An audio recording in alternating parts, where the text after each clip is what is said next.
je vais commencer par un mot de prière. Éternel Dieu, nous te rendons grâce, nous te remercions pour ces moments que tu as rendus disponibles.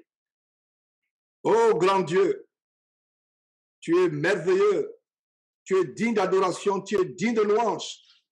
Nous t'adorons pour tout ce que tu fais dans nos vies. Nous t'exaltons, nous te louons. Merci grand Dieu pour la force, l'énergie, surtout le temps que tu as rendu disponible pour venir écouter ta parole, tes réprimandes, tes avertissements, tes encouragements, tes consolations. Seigneur Dieu, donne-nous la force de vaincre le péché, donne la force de résister à la tentation. Merci pour tous ceux qui sont à cette réunion, pour ceux qui n'ont pas pu être là, pour ceux qui vont la suivre plus tard par ta grâce. Grand Dieu, je t'en supplie, donne-moi d'enseigner, pas ce que mon intelligence voudrait enseigner, mais donne-moi d'enseigner ce que tu voudrais que nous recevions comme parole d'encouragement, d'exhortation, de consolation et surtout de réprimande. Parce que tes réprimandes conduisent à la vie éternelle. Seigneur, merci infiniment pour cette réunion, pour cet enseignement. Seigneur, par la force et l'autorité que tu nous as donnée en Jésus-Christ, nous réduisons au silence tout esprit impur qui a été commandité pour perturber ces réunions. Nous les réduisons au silence et nous rendons ces réunions invisibles à l'ennemi au nom de Jésus-Christ. Seigneur Dieu, merci pour les maisons des uns et des autres, pour tout endroit où les enfants vont recevoir cet enseignement à distance. Merci.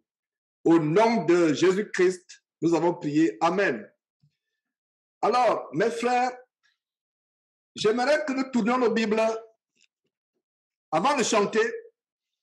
Débloquez vos micros, nous allons chanter. Mais avant de chanter, j'aimerais que nous proclamions ensemble cette écriture de Romains chapitre 6, verset 14. J'aimerais que nous la proclamions ensemble. Et comme je l'ai dit, faisons attention, ne nous limitons pas à proclamer la parole de Dieu. Proclamer la parole de Dieu en y croyant, en y croyant. Alors, dans Romains chapitre 6, verset 14, nous allons proclamer ensemble la première partie de ce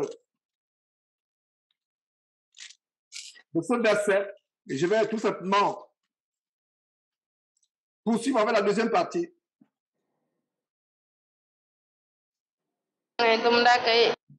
Voilà. Merci d'avoir fermé ce micro. Donc, proclamons ensemble, si vous êtes prêts, nous allons proclamer ce verset ensemble avec foi. Le péché n'aura point de pouvoir sur nous. Car le péché n'aura point de pouvoir voilà. sur nous, puisque nous sommes. Vous êtes non sous la loi. Le péché n'aura point de pouvoir sur nous. Car le péché n'aura point de pouvoir sur nous. Le péché n'aura Nous sommes non sous la loi, mais sous la grâce. Puisque nous sommes sous la loi, mais je ne suis plus sur la loi, sous la loi, sur la grâce. Voilà. Sous la grâce. Merci, Je ne suis plus sur la loi, mais je suis sur la grâce. Voilà. Au nom de Jésus-Christ. C'est dommage que nous soyons, on aurait pu synchroniser et prononcer ensemble, car le péché n'aura point de pouvoir sur nous. Au lieu de dire vous, disons nous. Le péché n'aura point de pouvoir sur nous. Voilà comment nous commençons cet enseignement avec cette proclamation. Parce que nous sommes non sous la loi, mais sous la grâce. Le péché n'aura aucun pouvoir sur nous. Voilà ce que nous devons proclamer tous les jours. Avant de commencer, débloquez vos micros et nous allons chanter deux cantiques. Nous allons chanter deux cantiques. Veux-tu briser le péché, du péché le pouvoir? Veux-tu briser du péché le pouvoir? Et le deuxième cantique, ce sera, c'est Jésus le Sauveur. Il est sorti du tombeau vainqueur. Alors, nous allons commencer. Débloquez vos micros. Élevons nos voix ensemble et chantons Veux-tu briser du péché le pouvoir? Allons-y. Veux-tu briser du péché le pouvoir?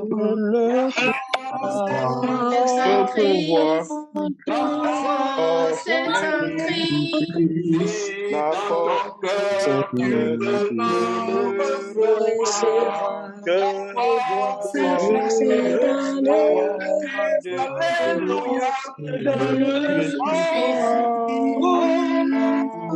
Oui, puisque vainqueur à le sang de Jésus, notre sauveur, le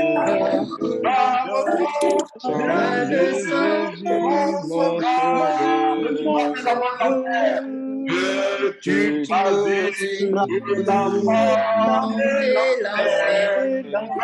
force est en Christ. La force est en Christ.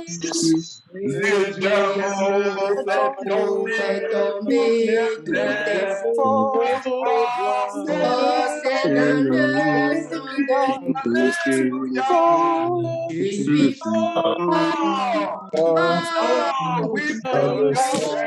suis le sang de Jésus-Christ. oui, plus que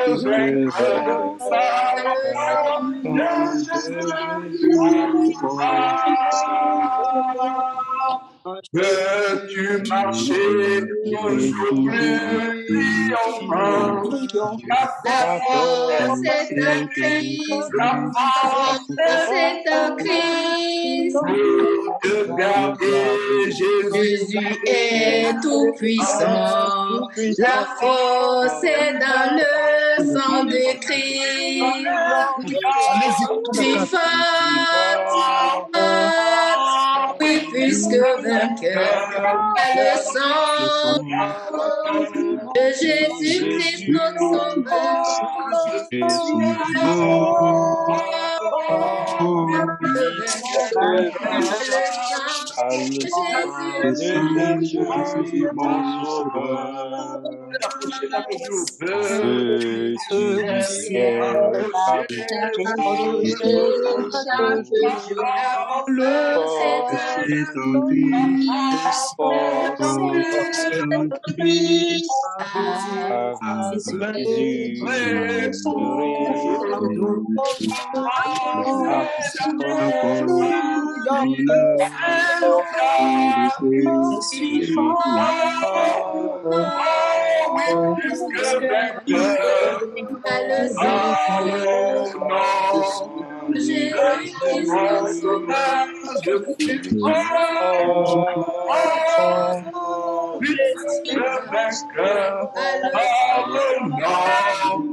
Quelle belle manière d'introduire cet enseignement. Fort par Jésus-Christ. C'est notre force pour vaincre le péché. Quelle belle introduction à cet enseignement, comment surmonter et résister à la tentation. Nous allons continuer avec le deuxième et dernier cantique d'aujourd'hui, par la grâce de Dieu, et Jésus, le Seigneur. Il est sorti du tombeau, il est vainqueur. On y va tout le monde, allons-y. Il est sorti du tombeau, il est vainqueur. Tout genou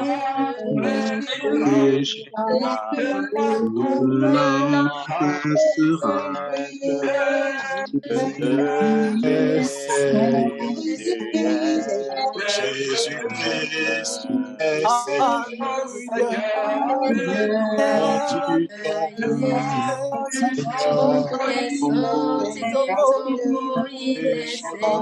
Le péché n'a pas pu s'interférer par Je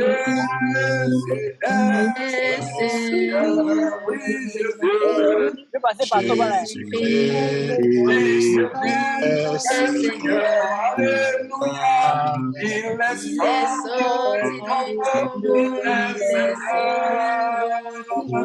Le péché va Connaissance doit régner à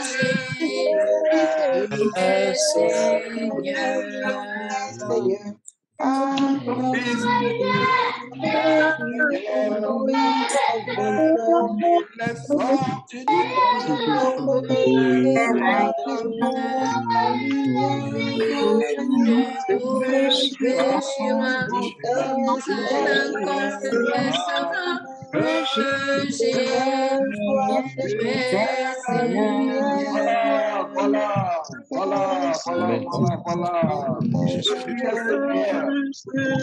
Jésus est Seigneur. Fléchir. Le genou du péché va fléchir dans nos vies. Le genou de la séduction du monde va fléchir. Donc, nous allons commencer cet enseignement. Bloquez vos micros.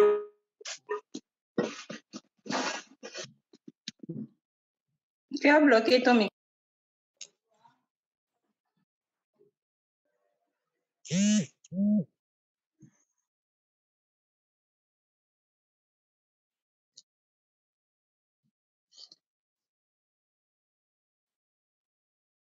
Allô? S'il vous plaît, frère.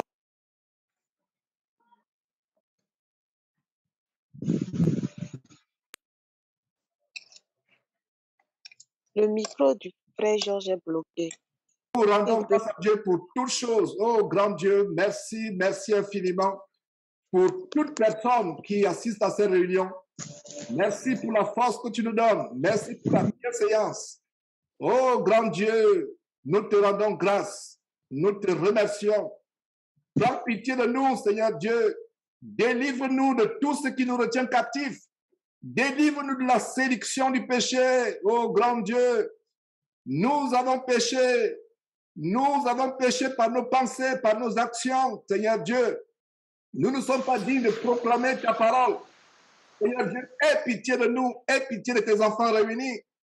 Je t'en supplie, Seigneur Dieu, donne-nous d'être délivrés du péché, donne-nous d'être purs, donne-nous de nous attacher fortement au bien, donne-nous de nous attacher à tout ce qui est bien, donne-nous de haïr le péché de toute notre force. Donne-nous de détester ce qui est mauvais. Donne-nous de nous accrocher à toi, Seigneur Dieu. Oh, grand Dieu, nous t'avons affligé par nos mauvaises paroles. Nous t'avons affligé par nos mauvaises pensées. Seigneur Dieu, avec tout ce que tu as fait pour nous sur la croix par ton Fils Jésus-Christ, nous ne sommes pas dignes de ton amour. Nous sommes infidèles. Nous sommes infidèles. Malgré cela, tu es toujours fidèle. Tu nous protèges. Tu nous bénis, tu nous donnes du pain, tu nous donnes à manger, à boire, tu nous donnes la santé. Malgré cela, nous ne sommes pas fidèles, Seigneur Dieu. Pardonne à tes enfants réunis ici. Pardonne-nous, oh grand Dieu. Pardonne à tes enfants. Étends ta miséricorde sur nous, Seigneur Dieu. Donne-nous d'être délivrés du péché. Donne-nous d'être délivrés de tout ce qui nous retient captifs dans ce monde. Seigneur Dieu, donne-nous de regarder ce monde comme étant passager. Oh, grand Dieu, donne-nous d'avoir le regard porté sur ce qui est éternel. Seigneur Dieu, merci de ce que tu nous donnes d'avoir le regard fixé sur le royaume de Dieu. Comme Moïse, qui avait méprisé les trésors de l'Égypte et qui avait les regards fixés sur la rémunération à venir. Donne-nous la même foi. Seigneur Dieu, donne-nous la foi du Seigneur Jésus-Christ. Donne-nous cette foi. Donne-nous la foi de marcher, non par la vue, non par nos sens, mais de marcher aveuglement comme Abraham qui pouvait aller à un endroit étranger ne sachant pas où il allait, mais aller par la foi. Grand Dieu, nous te remercions, nous te rendons grâce. Prends pitié de nous, Seigneur Dieu. Donne-nous d'être dignes de ton royaume éternel. Donne-nous d'avoir les regards fixés sur le royaume éternel. Seigneur Dieu, nous avons certainement par nos pensées, par nos paroles, par nos actions impures, par nos paroles impures, par nos actes impurs, nous avons fait de mauvaises choses. Seigneur Dieu, je t'en supplie, prends pitié, prends pitié. Prends pitié, Seigneur Dieu, prends pitié, nous t'en supplie. Nous ne sommes rien sans toi. Nous ne sommes rien.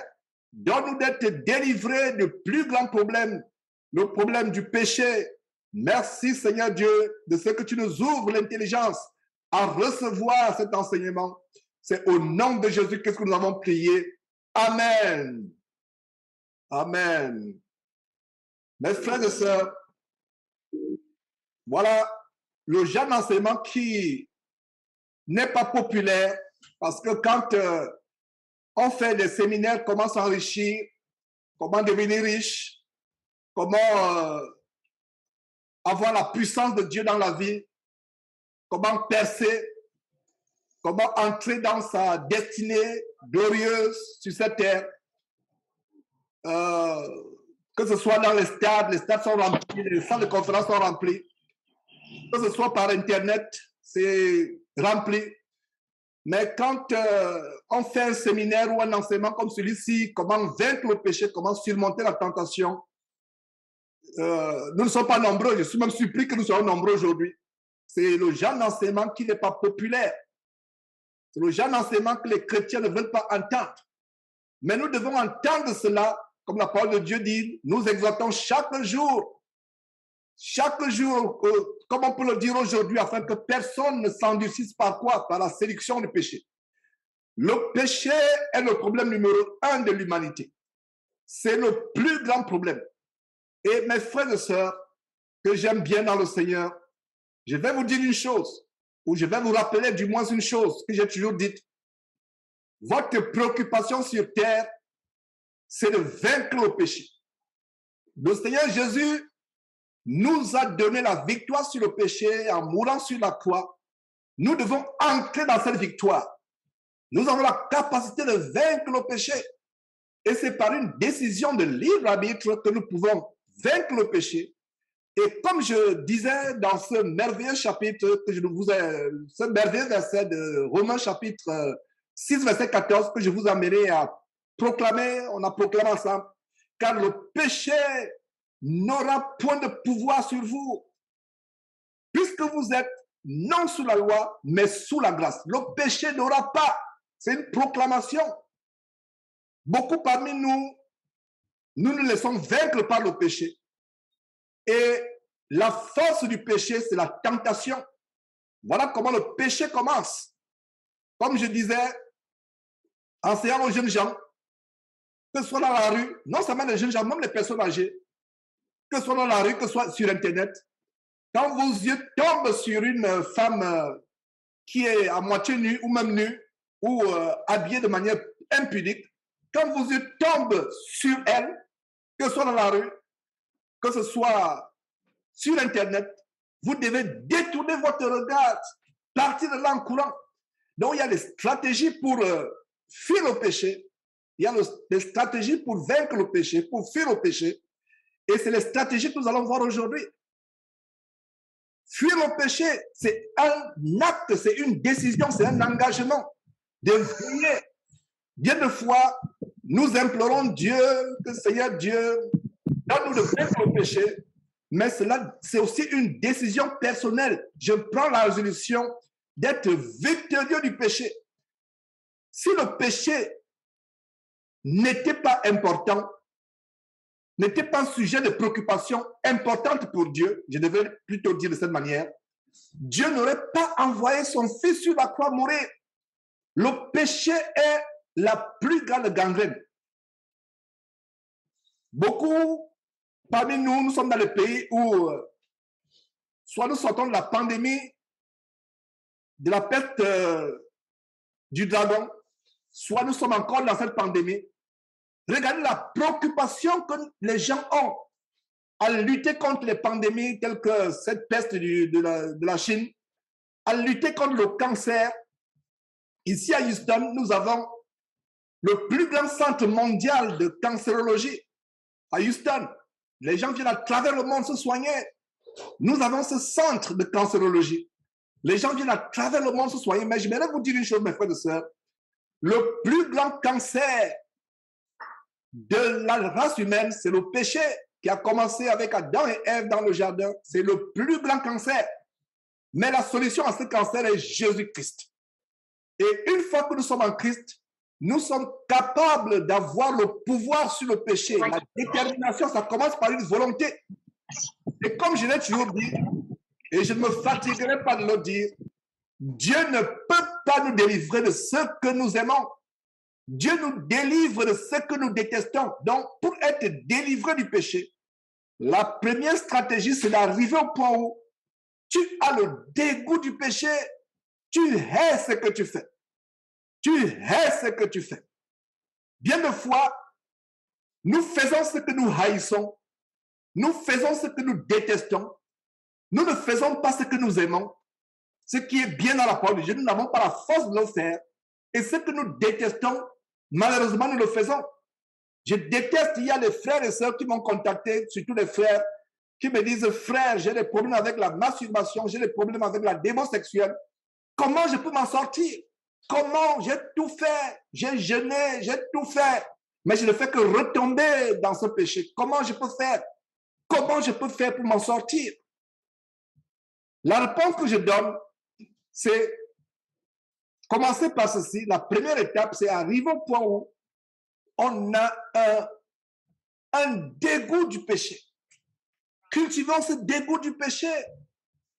Ne soyons pas emportés par la séduction du péché.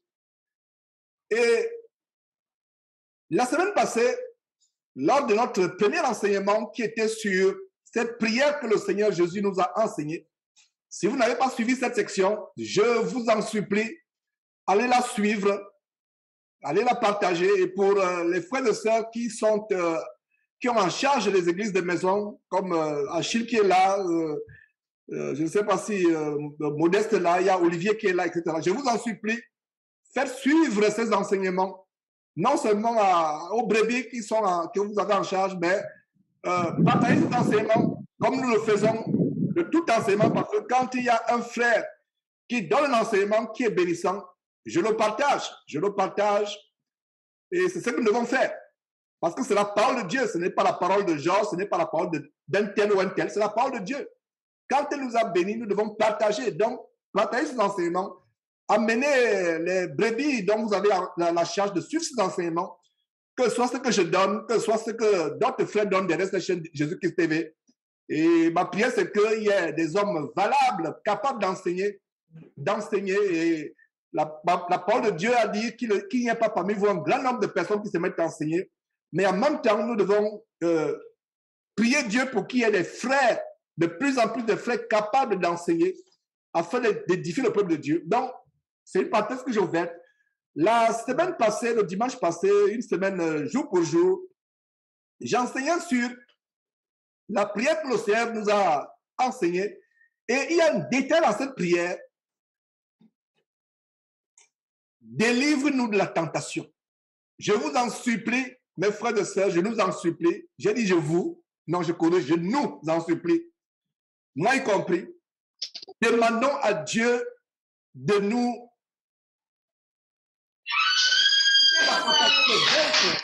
la tentation. Fermez vos micros s'il vous plaît. Donc demandons à Dieu la capacité chaque jour de vaincre la tentation, de vaincre. Le Seigneur Jésus, et une manière de vaincre la tentation, c'est de beaucoup prier. Beaucoup prier. Si vous ne parlez pas encore en langue, demandez à Dieu de vous donner le don du parler en langue.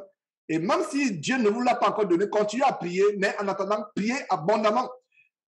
Parce que quand on est dans la prière, constamment dans la prière, la tentation est moindre. La tentation arrive quand on s'éloigne de la parole de Dieu. Si quelqu'un me dit, frère, je suis constamment tenté, je suis constamment persécuté, j'ai des tentations, j'ai des rêves impurs dans la nuit, la première question que je vais poser, c'est que combien de temps passes-tu dans la parole de Dieu à longueur de journée?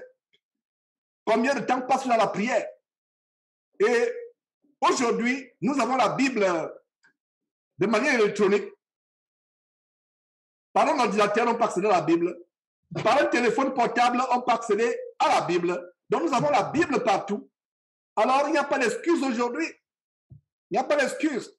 Votre téléphone, vous l'ouvrez, il y a une Bible à l'intérieur. Votre ordinateur a une Bible.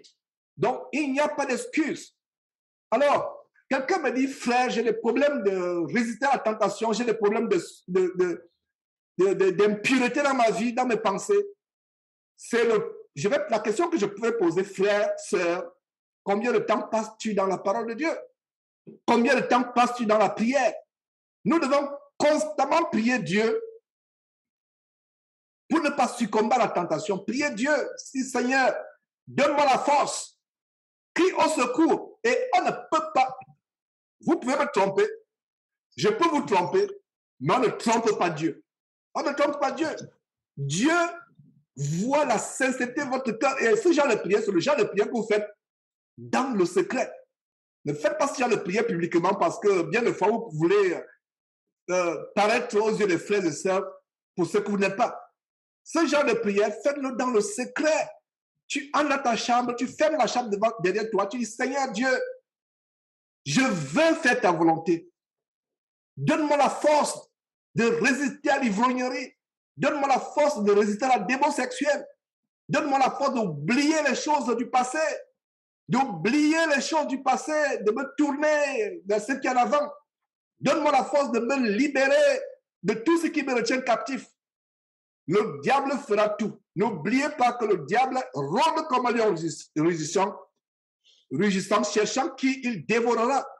Nous devons lui résister avec une foi ferme. Et la foi vient de quoi? La foi vient de ce qu'on entend. Ce qu'on entend vient de la parole de Dieu. Donc ne me dites pas, frère, j'ai des problèmes à résister à la tentation. J'ai des problèmes à résister au péché. Mais tu ne puis passer dans ta vie. Tu ne lis pas assez la parole de Dieu. Lis abondamment la parole de Dieu. Prie abondamment. Dieu va te donner la capacité de résister à la tentation. À la tentation. Et il y a deux versets que j'aimerais vous donner. C'est un résumé de ce qu'on a vu la dernière fois.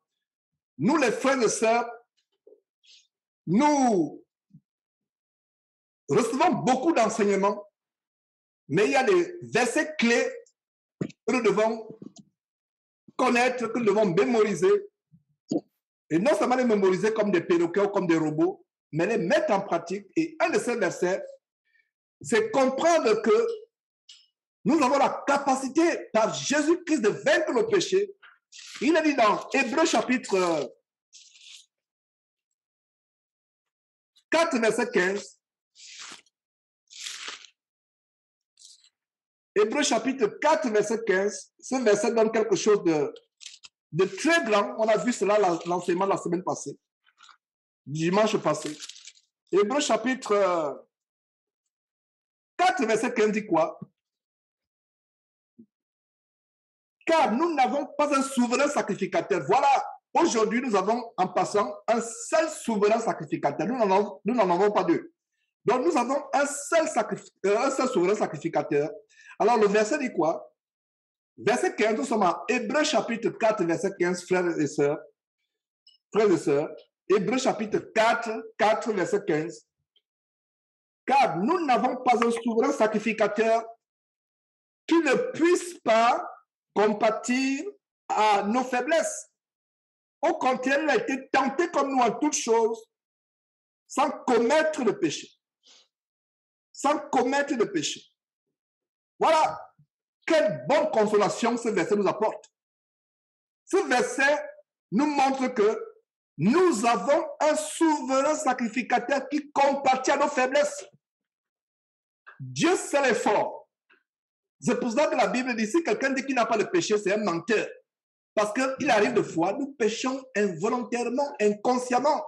Si quelqu'un dit qu'il n'a pas de péché, c'est un menteur parce que bien des fois, tu peux penser que ta vie spirituelle est à 100% propre devant Dieu. Tu peux penser que ta vie spirituelle est droite à 100% devant Dieu, mais Dieu peut voir des fautes.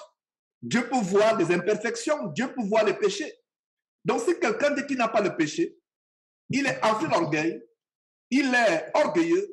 Quelqu'un qui dit en frère, et d'ailleurs il y a cet évangile diabolique de l'hypergrâce que nous avons commencé à dénoncer. Et je rends grâce à Dieu de ce que nous pouvons dénoncer maintenant cet évangile de l'hypergrâce qui enseigne une des choses de cet évangile diabolique, c'est que frère, on ne peut plus pécher. Quand on est en Christ, on ne peut plus pécher. Or, la Bible dit, si quelqu'un dit qu'il n'a pas de péché, c'est un menteur. Alors, examinons ce verset 4.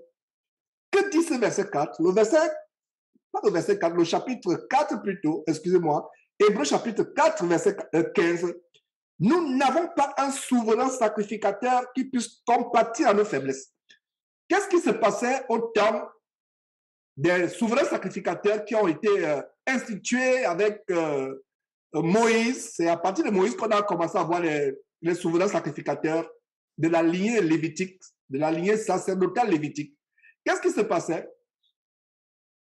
Les souverains sacrificateurs étaient des hommes comme vous et moi. Ils étaient sujets à faiblesse.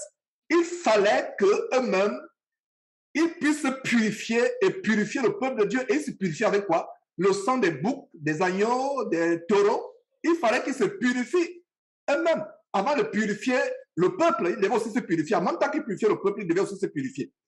Alors, c'était des hommes imparfaits. C'était des hommes sujets à faiblesse. C'est pour cela que Dieu a donné quelque chose de beaucoup plus grand.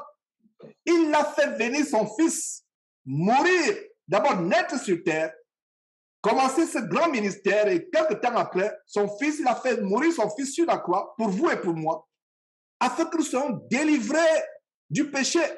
Et le Seigneur Jésus, après sa mort, est monté au ciel.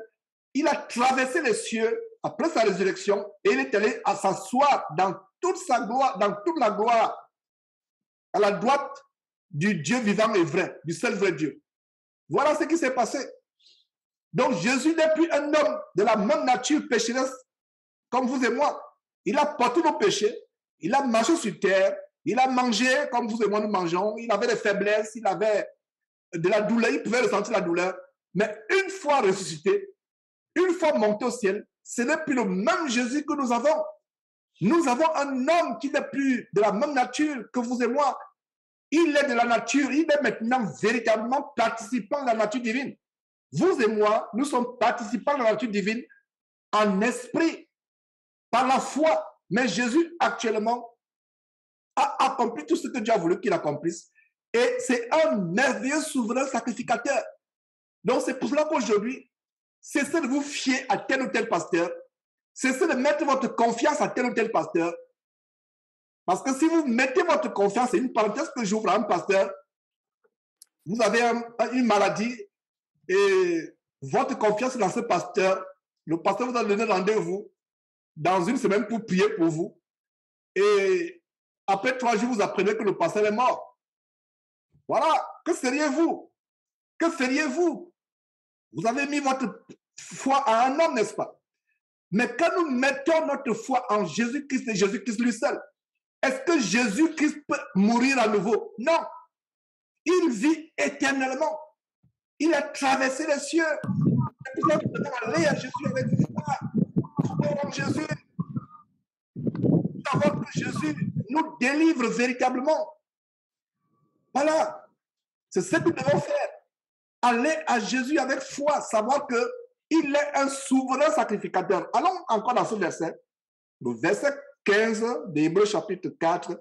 Car nous n'avons pas un souverain sacrificateur qui ne puisse compatir à nos faiblesses. Il compatit à nos faiblesses. Vous savez pourquoi? La suite du verset donne la révélation. Il a été tenté en toutes choses. La Bible, mes frères et sœurs, la Bible, mes frères et sœurs, ne nous donne pas tous les détails de la tentation de Jésus-Christ. Jésus, c'était un homme comme nous. Il pouvait avoir l'appétit, il pouvait manquer de sommeil. Il avait la même chair que nous. Il n'est pas né. La Bible ne dit pas que Jésus était unique. Un unique, pour ceux qui ne le savent pas, c'est les gens qui ne peuvent parler avec les femmes. La Bible ne dit pas que Jésus était unique. Il avait un corps parfait, un corps d'un homme normal. Quelle tentation il n'a pas eu. C'est pour ça qu'il peut compatir la faiblesse. Donc, la bonne nouvelle, c'est que mon frère, ma soeur, si tu es réuni avec nous aujourd'hui, Si ta vie a été, jusqu'à ce matin ou jusqu'à ce soir où nous suivons cet enseignement selon ton heure, si ta vie a été une vie de péché, la bonne nouvelle, c'est que tu peux repartir à Dieu, tu peux aller à Jésus-Christ, dire Seigneur Jésus, ou Seigneur Dieu, par ton Fils Jésus-Christ, tu m'as délivré du péché. Merci de ce que le Seigneur Jésus peut compatir à nos faiblesses. Est-ce que vous savez que le rôle, l'un des rôles du Seigneur Jésus au ciel, beaucoup de gens ne savent pas le rôle, beaucoup de chrétiens ne sont pas conscients vraiment du rôle du Seigneur Jésus au ciel. Il est notre avocat auprès du Père. Il est notre avocat. Il intercède pour nous. Il intercède pour nous. Il est notre avocat. Il est notre médiateur. Donc nous devons être dans la consolation, dans la joie. Mais n'abusons pas. Ne disons pas que comme nous avons un consolateur auprès de Dieu, comme nous n'avons pas un consolateur, c'est pas ce que vous voulez dire, comme nous avons un médiateur, comme nous avons un avocat auprès du Père, je peux pécher autant que je veux. Parce que j'ai mon avocat qui est là. J'ai mon médiateur qui est là. J'ai quelqu'un qui intercède auprès de Dieu. Non. On ne peut pas abuser de l'esprit de la grâce. En fait, c'est ça la grâce. L'une des manifestations de la grâce, c'est que nous avons été sauvés gratuitement. Dieu s'est manifesté à nous alors qu'on ne le cherchait même pas. Beaucoup parmi nous aujourd'hui ont découvert Dieu parce que Dieu s'est manifesté à eux. C'est ça la grâce. Nous sommes des milliards. Ils disent que nous sommes 8 milliards sur la terre. Je ne sais pas combien ils ont compté, mais je ne pense pas que ce soit loin de la vérité quand même. Quand vous voyez les vies en Chine, en Inde, nous sommes nombreux, peut-être nous sommes en plus. Mais ils disent que nous sommes 8 milliards. Pour un seul instant, donnons leur raison. Alors, sur les 8 milliards, nous avons environ 1,5 milliard ou 2 milliards de Chinois. Disons 1 milliard de Chinois qui ne croient pas en Jésus-Christ. Nous avons 700 millions ou 1 milliard d'hindouistes qui ne croient pas en Jésus-Christ.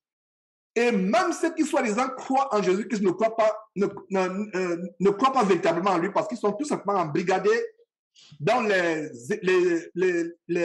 religions humaines telles que pentecôtistes, évangéliques, branhamistes, mormons, témoins de Jéhovah, épiscopalisme, peu importe les religions qui sont les inventions des hommes, catholiques, adventistes, baptistes, etc. Donc, ceux qui connaissent véritablement le Seigneur Jésus, révélé au travers de la Bible, la parole de Dieu, ceux qui marchent en communion avec le Seigneur Jésus-Christ, on est peu sur terre. Je ne dis pas ça pour que cela suscite en vous l'orgueil, mais c'est une réalité, c'est une grâce. Regardez, les milliards de personnes à travers le monde, combien véritablement suivent Jésus-Christ? Combien ont le désir de vaincre le péché? Regardez, imaginez-vous que je faisais une réunion, comment être délivré des maris de nuit. Un enseignement. Oh là là, ce sera plein. Comment sortir du célibat. Et si vous commencez à voir de tels enseignements sur Jésus-Christ TV, appelez-moi Dada, envoyez-moi des messages, me dites Georges, qu'est-ce qui se passe? Es-tu en train de virer? Parce que c'est ce que les gens, ils aiment les enseignements pour soigner la vie. Comment sortir du célibat? Comment vaincre le chômage? Comment percer financièrement? Comment lancer les affaires? La plupart des prédicateurs aujourd'hui sont devenus des motivateurs et influenceurs. Ils sont devenus des influenceurs. Laissez les influenceurs sur Internet faire leur travail. Laissez les motivateurs faire leur travail. Parce que les motivateurs ou influenceurs sur Internet n'utilisent pas la Bible. Ils n'utilisent pas le nom de Jésus-Christ. C'est pour cela que les faux pasteurs seront jugés plus sévèrement parce qu'ils utilisent le nom de Jésus-Christ et la Bible pour influencer les gens dans l'amour du monde, pour motiver les gens dans l'amour du monde. Notre enseignement doit être d'amener les gens à la repentance. Voilà le but de notre enseignement. Frère qui prêche la parole de Dieu, frère qui est en charge de l'église de maison, frère qui paie les brebis du Seigneur Jésus-Christ.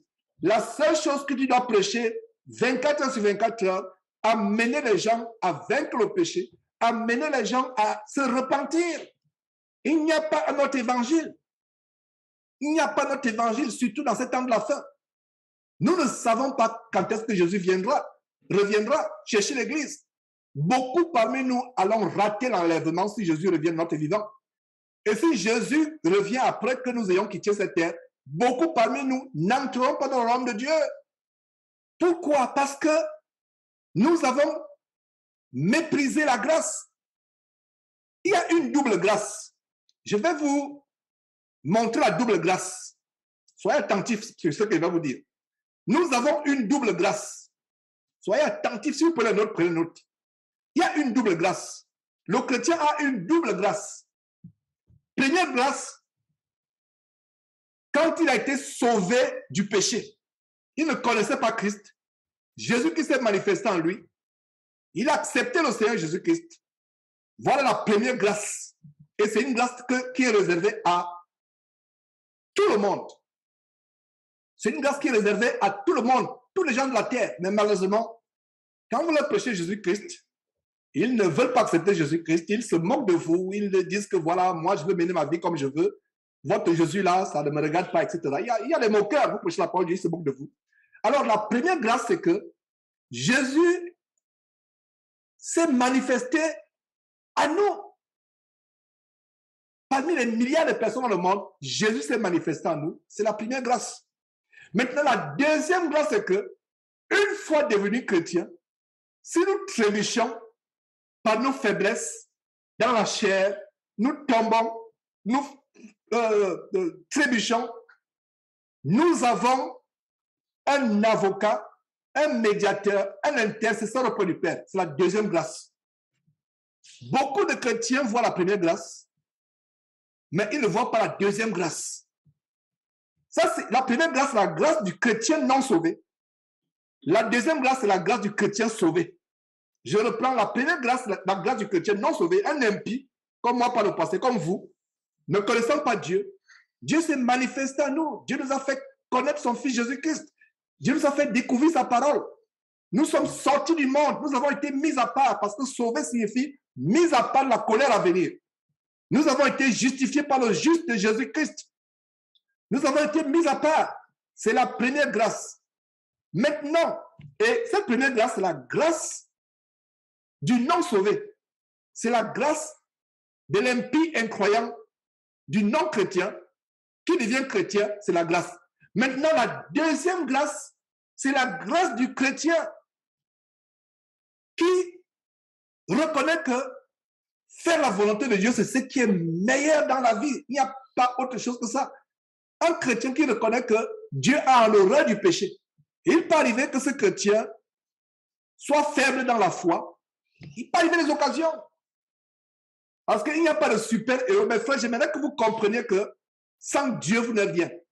Parce qu'il y a aussi un autre côté de l'évangile. C'est vrai que nous dénonçons l'évangile hyper grâce, mais il y a aussi un danger. Les frères qui pensent qu'ils sont super-héros. Il n'y a que Dieu qui est puissant. Il n'y a que Dieu qui est fort et son Fils Jésus-Christ. Nous autres, là, nous sommes faibles. Et pour être véritablement sauvés, il faut reconnaître que Seigneur Dieu, par moi-même, je ne peux pas être sauvé. J'ai la volonté, mais fais-moi grâce. C'est pour ça que le Seigneur Jésus a recommandé que nous prions pour que Dieu nous présente la tentation. Et la tentation n'a que commencé. La tentation sera beaucoup plus grave, même parmi les chrétiens. Même parmi ceux qui enseignent la parole de Dieu, la tentation sera grave. Ça, c'est un grand message que je donne aujourd'hui, mes frères et sœurs. Vous qui prêchez l'évangile, les quelques frères qui sont réunis aujourd'hui, qui prêchent l'évangile ou qui prononcent cet enseignement, je nous mets en garde. Le diable a décidé de tenter la plupart d'entre nous. De toutes sortes de manières. Ça peut être par l'argent. Ça peut être par la démo sexuelle. Ça peut être par quoi que ce soit. Il a décidé, il a commencé à le faire. Nous devons résister. Résister. C'est pour cela que de plus en plus, si c'est la volonté de Dieu, si le temps me permet, j'aimerais qu'il y ait des réunions de coordinateurs ou des réunions de bergers. Je vais dire ceux qui ont en charge les églises de Dieu, pour se fortifier de temps en temps, pour se fortifier. C'est quelque chose que j'ai à cœur, mais je me demande comment ça doit se passer, quand est-ce que ça doit se passer, les circonstances. Nous devons nous fortifier. Parce que le diable, pour détruire un ministère, pour détruire l'église de maison, va passer par celui qui a la tête. Nous devons être forts et fortifier les frères. Fortifier les frères. C'est ce que Jésus recommande d'ailleurs. Toi qui es berger, fortifie-toi afin de fortifier les frères. Si le berger est séduit par le péché, comment va-t-il en... Si le berger, je le reprends, si le berger est séduit par le péché, comment vas-tu amener les autres à vaincre le péché? Il ne pourra pas, n'est-ce pas? Ce sera difficile. Si le berger a des problèmes dans son foyer, dans sa maison, comment pourra-t-il encourager les frères qui ont des problèmes dans leur maison, dans leur foyer? Si le berger a des problèmes avec l'argent, avec l'honnêteté, avec la fausseté, avec les problèmes avec la fausseté, la corruption, le faux, comment pourra-t-il encourager les autres? La tentation, mes frères et sœurs, est en train de surgir dans le monde et elle va se manifester. Quand elle dit dans le monde, je vais dire, ce que nous sommes en train de voir, qui se passe? Qui a cru que des écoles, et je pensais que c'était le cas de l'Europe, mais les politiciens se battent aux États-Unis. Pourquoi? Parce que certains veulent imposer l'éducation sexuelle aux enfants de 2 ans, 3 ans. Un enfant de 2 ans, 3 ans, par exemple, a besoin d'apprendre comment faire des objets avec la pâte à modeler. Et l'après-midi, il prend sa sieste. Mais il ne va pas à l'école pour savoir s'il est un homme, s'il est une femme, s'il peut changer de sexe, s'il peut expérimenter le plaisir sexuel. Mais ça, c'est terrible. Et ce n'est que le début. Ils ont réussi avec le mariage entre Adam et Steve, alors que Dieu a voulu que le mariage soit entre Adam et Steve. Aujourd'hui, c'est avec Adam et Steve. Incroyable. Dieu a dit mariage entre Adam et Ève. Aujourd'hui, c'est Adam et Steve. Quelle confusion, mes frères et sœurs, aujourd'hui dans le cas dans le monde. Comme un frère disait, je ne sais pas, il y a quelques jours, un frère me disait, frère, aujourd'hui, les gens du monde marchent sur la tête. Dieu a dit, l'homme quittera son père et sa mère, s'attachera à sa femme. Ce n'est pas Adam et Steve. C'est Adam et Ève. Ce n'est pas Adam et Steve, c'est Adam et Ève. Aujourd'hui, on confond, on pense que c'est Adam et Steve. Ce n'est pas cela. Et la confusion pour, elle va même infiltrer les vraies assemblées de Dieu que nous formons. Des vraies assemblées de Dieu. Et nous devons résister à cette tentation. Il y aura des choses terribles. Et ne dites pas que ça se passe en Europe, aux États-Unis, au Canada, je dois retourner en Afrique. Je vous assure que les Africains sont forts à dépasser les maîtres dans l'enseignement des choses mauvaises. Je peux vous dire cela. L'Africain est fort. Parce que quand Internet a été créé, les Africains étaient en arrière sur Internet. TikTok a été créé, les Africains étaient en arrière. Mais allez un peu sur les réseaux sociaux. De temps en temps, dans cette prédication, il m'arrive de suivre un peu les tendances des jeunes. Parce que tu ne peux pas véritablement enseigner les jeunes sans savoir ce que les jeunes font. C'est pour ça que vous, parents, intéressez-vous un peu à ce que vos enfants font. Leurs études, qu'est-ce qu'ils voient sur Internet? Intéressez-vous. Si vous n'avez pas les cours d'informatique, prenez les cours d'informatique, même des cours élémentaires pour savoir ce qu'ils sont en train de faire. Et aujourd'hui, le monde est envahi par la fausseté, par ce qui est mauvais.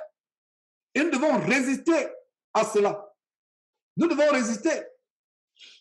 Et ce n'est que le début. Donc je disais que les Africains ont même dépassé. Regardez TikTok. Le système des influenceurs a commencé avec les Américains, les Européens, surtout les Américains, influenceurs. Maintenant, les influenceurs de Facebook africaines ont même dépassé les influenceurs américains. Pour ceux qui sont sur les réseaux sociaux, vous savez de quoi je parle. L'Africain sait, donc ne dites pas que ces choses commencent à arriver aux États-Unis, je vais aller en Afrique. Quand l'Afrique va se convertir à l'homosexualité véritablement, ce sera plus que les États-Unis. C'est ça que j'ai constaté. Je ne tiens pas ici un discours politique. Je ne suis pas en train de faire de l'anthropologie ou de la sociologie ou de l'ethnologie, mes frères et sœurs. Je vous donne un avertissement qu'aucun pays ne sera à l'abri. Aucun pays ne sera à l'abri. Sauf si tu décides d'aller vivre quelque part dans un oasis au Sahara. Je ne sais pas si on dit un oasis ou une oasis. Corrigez-moi. Donc, même si vous allez vous cacher au fin fond du Congo, la séduction est en train d'atteindre le monde entier. Revenons pour ce qui concerne l'Église de Dieu. Nous ne sommes pas en reste. Le diable a décidé de tenter les serviteurs de Dieu que nous sommes. Le diable a décidé de nous amener à nous amener à sortir des rails. Il faut que nous soyons fermes. Et c'est une parenthèse que j'ouvre, une parenthèse d'encouragement pour les frères et sœurs qui décident de servir le Seigneur, soit en prêchant la parole de Dieu, soit en ayant en charge l'église de maison. Donc, je voulais ouvrir cette parenthèse pour nous fortifier, frères, à tenir ferme. Ce que je dis, je le dis, je ne peux pas dire que c'est une prophétie, mais c'est un constat qui est fondé sur la parole de Dieu. Le diable s'attaque au berger. Il veut détruire. Il enlève l'engouement pour prêcher. Il enlève l'engouement pour diriger, pour prêcher, pour encadrer les frères. Il enlève cet engouement. Et s'il n'arrive pas à enlever cet engouement, il va commencer à vouloir te ramener en arrière, à vouloir te ramener à ce que tu as vomi. Toutes sortes. Vous allez vous rendre compte que subitement, il y a quelqu'un par le passé avec qui un ami d'enfance, un camarade d'enfance, avec qui tu as perdu le contact subitement, qui réapparaît dans ta vie. Tu penses que c'est par hasard? Ce n'est pas par hasard. Le diable l'a envoyé pour te détruire. Ça peut être un ancien copain avec qui vous avez forniqué, ça peut être une ancienne copine que vous avez forniqué. Le diable le ramène pour vous détruire. Et nous devons résister. Donc la dernière partie de cet enseignement sera rappeler les stratégies, comment résister à la tentation. Rappelez, parce que c'est les choses que la plupart d'entre vous connaissent. Mais comme l'apôtre Paul disait, je ne me fatigue pas de vous les rappeler, car pour vous, cela est salutaire. Alors, lisons encore ce verset. Regardez comment un verset est tellement important. Ce verset, c'est une consolation. Il y a une double grâce. La grâce du non-chrétien et la grâce du chrétien. Alors, la grâce du chrétien, c'est... La grâce du non-chrétien, c'est être connu de Dieu. Dieu l'appelle, Dieu l'amène à connaître Jésus-Christ. Parmi les milliards de personnes qui sont dans le monde, Dieu te choisit. Ça, c'est la grâce du non-chrétien. C'est la première grâce. Maintenant, il y a une deuxième grâce, la grâce du chrétien qui est tombé dans le péché, qui a été séduit par le péché. Cette grâce-là, c'est ce que nous lisons en Hébreux chapitre 4, verset 15, car nous n'avons pas un souverain sacrificateur qui ne puisse compatir à nos faiblesses. Au contraire, il a été tenté comme nous en toutes choses, sans commettre le péché. Lui, il a été tenté sans commettre le péché, mais il a expérimenté la tentation. Et d'ailleurs, par la grâce de Dieu, nous allons voir quelques détails dans Matthieu chapitre 4 ou Luc chapitre 4 pour voir comment le Seigneur Jésus a été tenté. Mais avant cela, allons à 1 Corinthiens. Ça, c'est un des versets que nous avons vu la dernière fois.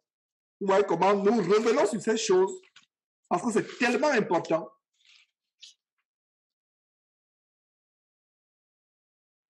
Dieu nous donne l'assurance que s'il y a la tentation, il va nous secourir. Il va nous secourir. Notez ce verset. C'est un verset que nous devons mémoriser et mettre en pratique. 1 Corinthiens chapitre 10, verset 13, qui dit quoi? Aucune tentation, suivez très bien, aucune tentation ne vous est survenue qui n'a été humaine. Et Dieu qui est fidèle, soulignez Dieu qui est fidèle. Dieu qui est comment? Fidèle. Dieu qui est fidèle ne permettra pas que vous soyez tentés au-delà de vos forces. Mais avec la tentation, il préparera aussi le moyen d'en sortir afin que vous puissiez la supporter. Afin que vous puissiez la supporter. Il y a des sœurs qui ont décidé de vivre chaste, mais la chair a tous les plaisirs. Une sœur qui était dans l'adultère, elle a décidé de sortir de l'adultère parce qu'elle vivait avec un homme marié. Mais cette sœur a tous les plaisirs dans la chair. Voilà. Appelez ce verset à votre secours. Ce verset dit qu'aucune tentation n'est survenue qu'elle était humaine. Et avec la tentation, Dieu préparera une voie de sortie. Ouais. Vous avez renoncé à l'ivrognerie, à l'alcool, aux boîtes de nuit, aux choses du monde. Mais le diable vous amène à repartir à ces choses qu'on a vomi. Et c'est ça le problème pour nous chrétiens aujourd'hui. Retourner à ce qu'on a vomi. Ça, c'est le problème. Retourner à ce qu'on a vomi. Retourner à ce qu'on a vomi. Ça, c'est le problème numéro 1 des chrétiens. Retourner à ce qu'on a vomi. Nous devons mettre en pratique, avant de revenir, gardons toujours un doigt sur 1 Corinthiens chapitre 10, verset 13. Mais avant de revenir sur ce verset, il y a une chose que je dois nous dire, mes frères. Mettons en pratique Philippiens chapitre 3, verset 13. Oubliant ce qui est en arrière et se portant vers ce qui est en avant. Mes frères, si tu as décidé de mettre fin à la fornication, mettre fin à l'amour du monde, le danger, c'est de retourner à ce qu'on a vomi. Ça, c'est le problème numéro 1 de la plupart des chrétiens. Je le dis par expérience. Le diable voudra que tu retournes en arrière. C'est pour ça que Jésus disait, celui qui met la main à la charrue et regarde en arrière n'est pas digne de moi. Quand tu as mis la main à la charrue, soit pour servir le Seigneur Jésus-Christ, soit pour marcher en nouveauté de vie, ne regarde pas en arrière. Ne regarde pas en arrière. Regarde l'avant. Parce que l'arrière, c'est quoi? C'est la nostalgie. Oh, quand je faisais ceci, j'avais mes amis, on allait là-bas. J'avais ma copine là-bas, j'avais mon copain là-bas. Et il y a une chose, mes frères et sœurs, coupez les ponts avec tout ce qui peut vous rappeler au passé. Sœur en Christ qui me suit actuellement. Si tu as un ex avec qui tu as été embrasé l'amour, dans les flammes de l'amour, et que vous vous êtes séparés, coupe les contacts. Coupe les contacts définitivement. Voilà ce qu'on doit faire. Je suis en train de parler à une sœur qui écoute cet enseignement. Je ne sais pas qui elle est, mais elle va se reconnaître ou elles vont se reconnaître. Je parle à un frère actuellement qui écoute cet enseignement. Je ne sais pas qui il est, mais il va se reconnaître. Ils vont se reconnaître. Si mon frère, tu as été embrasé par le passé dans les nuages de l'amour, de la fournaise de l'amour du monde, de l'amour charnel, débauché, l'amour impudique avec une femme. Aujourd'hui, tu es marié. Le diable voudra t'embraser. Il voudra te faire rappeler ces relations. Coupe les ponts. Coupe les ponts. Coupe les ponts. On ne peut pas s'amuser avec... et voilà maintenant les stratégies. Je ne sais pas si vous avez compris que nous commençons à entrer dans les stratégies, comment vaincre le péché. Pour ceux qui parlent de notre première stratégie, c'est appliquer Philippiens chapitre 3, verset 13. Oublions ce qui est en arrière. Oublie, c'est difficile d'oublier. La nostalgie est l'arme numéro 1 de Satan. Dis au Seigneur Dieu, Seigneur Dieu Père, délivre-moi de la nostalgie. Donne-moi d'être amnésique. Il y a une maladie qui attrape souvent, qui attaque les vieillards de plus en plus. Là, une maladie où ils deviennent amnésiques, ils oublient tout de leur vie. C'est une maladie. Mais quelquefois, demandons à Dieu de nous frapper de cela, de nous faire oublier le passé. Oublie. Oublie le passé. Le nom de cette maladie sur mes lèvres. Mais peu importe le nom de cette maladie. Alzheimer. Voilà, exactement. Exactement. La maladie d'Alzheimer, Alzheimer, je ne sais pas d'où vient ce genre de nom, pourquoi il donne ce nom, mais nous savons que c'est les démons qui sont derrière cela. Alors, la maladie d'Alzheimer, tu oublies quelqu'un et cette maladie attaque souvent des personnes tellement influentes dans le monde, des personnes qui ont fait des grandes choses dans le monde, des personnes influentes qui ont été des grands acteurs de cinéma, des grands stars de musique, des grands politiciens, et au crépuscule de leur vie, ils oublient tout ce qu'ils ont fait. Ils oublient. C'est une maladie, et pour moi, c'est même une attaque diabolique. Ça veut dire que, soit ça peut être une attaque diabolique, ça peut aussi être même la punition de Dieu. Tu as été dans la gloire, Dieu oublie tout ce que tu as réalisé. Et c'est une maladie terrible. Un vieillard, sa femme entre dans la maison, dans la chambre, lui servir à manger, il dit, mais vous, qui êtes-vous? Il commence à crier, appelle la police, je ne vous connais pas. Qui êtes-vous? Alors que c'est la femme avec qui il a fait 50 ans de mariage. Mais il oublie que c'est sa femme. Qui êtes-vous? Je vais appeler la police. Qui êtes-vous? Sortez, vous voulez m'agresser. Alors que c'est sa femme. Les enfants viennent lui rendre visite pendant les vacances. Il demande aux enfants, qui êtes-vous? Je ne vous connais pas. Vous, c'est quel nom? La maladie d'Alzheimer est terrible. C'est une maladie terrible. Mais quelque part, demandons à Dieu de nous donner la maladie d'Alzheimer figurativement par rapport à notre passé. Par rapport aux mauvaises choses de notre passé. Pas par rapport aux bonnes choses. Et Dieu que je connais, qui est fidèle, qui est amour, ne nous donnera pas d'oublier les bonnes choses de notre passé. Mais Dieu voudrait que nous oublions les mauvaises choses de notre passé. Que nous les regardions comme de la boue. Et c'est ça l'apôtre Paul. L'apôtre Paul, quelque part, avait cette manifestation d'Alzheimer, mais du côté positif. C'est pour ça que l'apôtre Paul pouvait dire, toutes ces choses qui étaient pour moi des gars, je les regarde comme de la boue. Voilà la première stratégie pour vaincre le péché. Je peux passer les heures à vous dire des choses, mais je vais me limiter à ce qui est important, à ce que Dieu voudrait que nous comprenions aujourd'hui.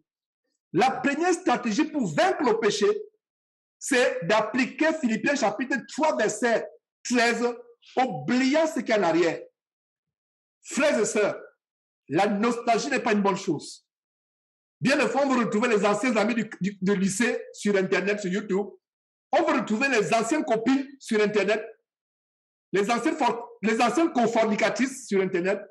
On va retrouver les anciens confornicateurs, les gens avec qui on a fait l'impudicité sexuelle. On va les retrouver, on commence à penser à eux. Non, quand la pensée commence à venir, chasse cette pensée au nom de Jésus-Christ. Chasse cette pensée. Est-ce que tu me comprends, sœur? Est-ce que tu me comprends, frère? La pensée, tu commences à penser à un ex. Ah, voilà comment j'étais. Et bien des fois, ça arrive quand toi qui es marié, le diable apporte des problèmes dans ton foyer. Il apporte des problèmes dans ton foyer. La mésentente avec ton mari. Et c'est pendant... Est-ce que vous voyez un peu la stratégie du diable? Si vous n'avez pas été persécuté par Satan, vous ne pouvez pas comprendre. Voilà comment ça se passe. Le diable, il voit comment tu t'es disputé avec ton mari. Excusez-moi. Il voit comment tu t'es disputé avec ton mari. Il voit comment les choses ne vont pas. C'est pour ça que pour nous qui sommes mariés, faisons tout pour maintenir une bonne relation avec nos époux, nos épouses. Pourquoi? Parce qu'une fois qu'il y a une petite dispute, une petite mésentente, et c'est à ce niveau-là que quelqu'un que tu as perdu de vue il y a 25 ans, il y a 10 ans, 15 ans, réapparaît. Et c'est un ex. Et ce texte-là commence à te séduire, commence à te montrer comment, rien qu'à ce niveau-là, tu dois comprendre que le diable est en train de vouloir ouvrir une porte pour t'affliger. Est-ce que vous comprenez? Philippiens chapitre 3, verset 13, voilà notre version d'Alzheimer spirituel. Permettez-moi cette expression d'Alzheimer du bon côté. Il y a un bon côté d'oublier, l'oubli. Mais le bon côté, c'est d'oublier les mauvaises choses. Parce que quelqu'un qui a la maladie d'Alzheimer, la maladie, qui est une condition médicale, mais vous et moi, nous savons que c'est des démons. C'est mauvais d'oublier qui est sa femme. C'est mauvais d'oublier le jour où il s'est marié. C'est mauvais d'oublier quand est-ce que ses enfants sont nés, n'est-ce pas? Mais quelque part, cet homme qui a la maladie d'Alzheimer va aussi oublier la cocaïne qu'il prenait, la cigarette qu'il fumait, les prostituées qu'il allait voir. Alors nous, à partir d'aujourd'hui, demandons à Dieu de nous faire oublier les mauvaises choses de notre passé. Si c'est possible. Maintenant, si ce n'est pas possible, c'est toi qui fais l'effort d'oublier. C'est possible que Dieu te enlève à ton cœur. Il y a des frères et sœurs qui sont parvenus au point où Dieu a enlevé les choses du passé de leur cœur. Dieu a enlevé ça de leur cœur. Les copines avec qui ils ont été, les copains avec qui elles ont été, Dieu a enlevé ça de leur cœur. Les prostituées qu'ils ont fréquentées, Dieu a enlevé ça de leur cœur. Mais il y a d'autres frères et d'autres sœurs qui malheureusement sont nostalgiques du péché, sont nostalgiques du passé. La nostalgie tue. Voilà la première grande stratégie pour vaincre le péché. Tuer la nostalgie. La nostalgie tue. Une femme qui t'a quitté pour aller se remarier, et elle revient, elle dit, je regrette parce que je t'ai quitté. Mon frère, dis-lui que c'est fini, tu ne peux pas aller être la femme d'une autre personne et revenir dans ma vie. Rien de moi s'attend, je n'ouvre pas cette porte. Je la ferme au nom de Jésus-Christ. Voilà. Dis amen dans ton cœur, frère, et lève-toi, reprends ta vie en main. Reprends ta vie. Ne permets pas à Satan de te détruire. Reprenons ta vie en main. Le diable veut nous détruire. Quand il sent qu'il ne peut pas entrer par là, il va trouver un moyen pour s'infiltrer. C'est comme un moustique. Pour ceux qui sont dans les zones tropicales, il y a des moustiques et qui dorment avec les moustiquaires. La moustiquaire est là, elle vous couvre. Mais vous voyez les moustiques ronronner. Je dis bien ronronner tout autour de la moustiquaire. S'il y a une petite ouverture, ils attendent, ils sont patients. Voilà l'image de Satan avec le péché. Les moustiques sont patients. Ils savent que quelqu'un qui est profondément emporté par le sommeil peut tendre sa main dans le sommeil et ouvrir la moustiquaire. Ils sont patients. Et je me rappelle, en Afrique, quand j'utilisais la moustiquaire, le matin, tu te rends compte que tu as été piqué par les moustiques alors qu'il y avait la moustiquaire. Ils ont été patients parce qu'ils savent qu'à un moment, soit ton pied va ouvrir la moustiquaire, soit ta main que tu vas balancer va ouvrir la moustiquaire. Voilà ce qui se passe. C'est pour ça que la Bible dit que notre ennemi, le diable, rôde comme un lion rugissant. Il rôde. Donc, la première stratégie, mon frère, ma soeur, c'est d'être amnésique. C'est le mot, amnésique vis-à-vis de ton passé. Oublie le passé. Ça peut être difficile, mais oublie le passé. Lève-toi et dis, mon passé là, c'est fini. J'ai été dans la fornication avec quelqu'un. J'étais dans l'ignorance de la parole. C'est passé. Je suis une nouvelle créature. Et il arrive que quelqu'un du passé, la personne te harcèle, t'appelle tous les jours. À un moment, qu'est-ce que tu fais? Tu bloques ton micro. Alors, je vais dire, tu bloques ton téléphone. Tu bloques même la personne de ton téléphone. Parce que si tu t'amuses avec le feu, tu seras brûlé. Et comme je l'ai toujours dit, honnêtement, je le dis aujourd'hui, on ne peut pas voir des amitiés avec les ex. C'est pas possible. L'ex est parti. Elle est partie. Maintenant, si vous avez été marié et la personne se repent, revient, ok. Selon la volonté de Dieu, tu peux pardonner à la personne. Mais une femme avec qui tu as été, qui est partie être la femme des autres hommes, et elle revient, mon frère, un enfant de Dieu vit dans la sainteté. C'est vrai que tu pardonnes, mais c'est une situation délicate. Que Dieu donne la force de résister à la tentation. Le péché entre par la nostalgie. C'est la première fois que je fais véritablement l'enseignement sur la nostalgie comme étant une porte ouverte, une porte d'entrée pour le péché. La nostalgie du passé. La nostalgie de ce que nous avons fait. La nostalgie, on commence à se souvenir. Est-ce que vous savez que mes frères et sœurs, ça ne date pas d'aujourd'hui? Qu'est-ce qui arrive? Allez suivre l'enseignement que j'ai fait sur le livre d'Exode. Étude approfondie, verset après verset. Allez encore suivre. Qu'est-ce qui se passe? La terre promise est ce vers quoi le peuple juif, je vais dire Israël, se dirigeait. Ils sont sortis de l'Égypte et l'Égypte représentait le monde, la puissance, les attraits, les belles femmes, tous les mets précieux étaient en Égypte. L'abondance financière. toutes les réalisations, c'était en Égypte. Dieu, par Moïse et Aaron, a fait sortir le peuple. Et qu'est-ce qui arrive? Le peuple dans le désert a été nostalgique.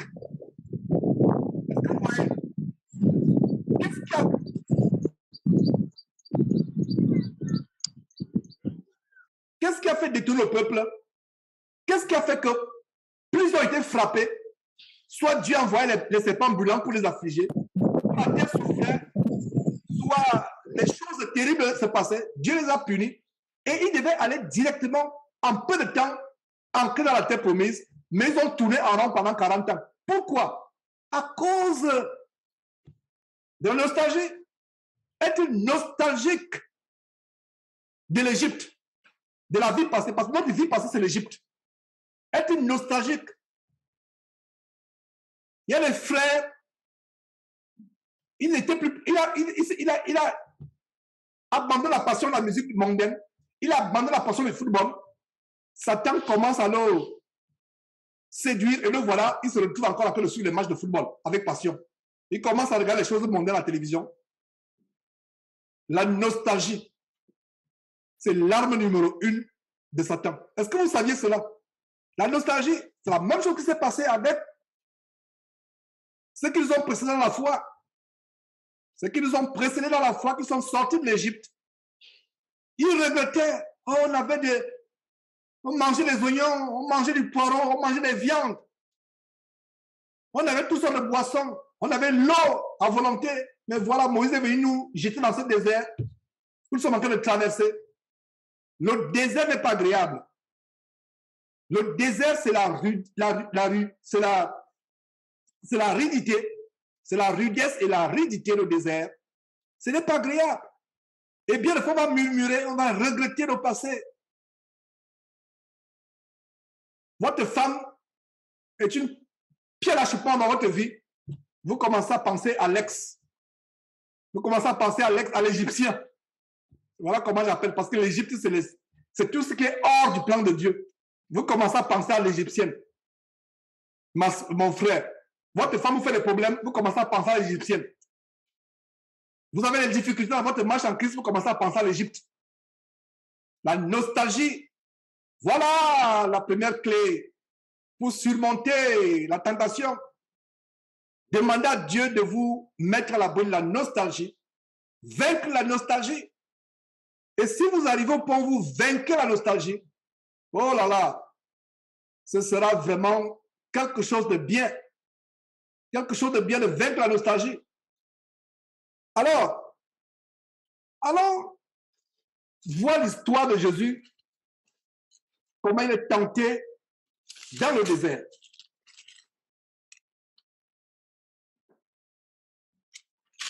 Revoyons ce passage et tirons-en des leçons. C'est un passage qu'on a partagé et que Dieu vous donne la force de commencer, la force, le temps, la disponibilité pour commencer l'étude approfondie de Matthieu, verset après verset. Matthieu, c'est un grand livre.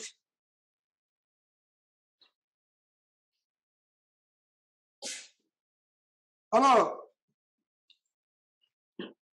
qu'est-ce que nous voyons dans Matthieu chapitre 4? Qu'est-ce que nous voyons? D'abord, la fin du chapitre 3, nous voyons que Jésus a été baptisé par Jean-Baptiste. Jésus a été baptisé par Jean-Baptiste en Jean chapitre 3.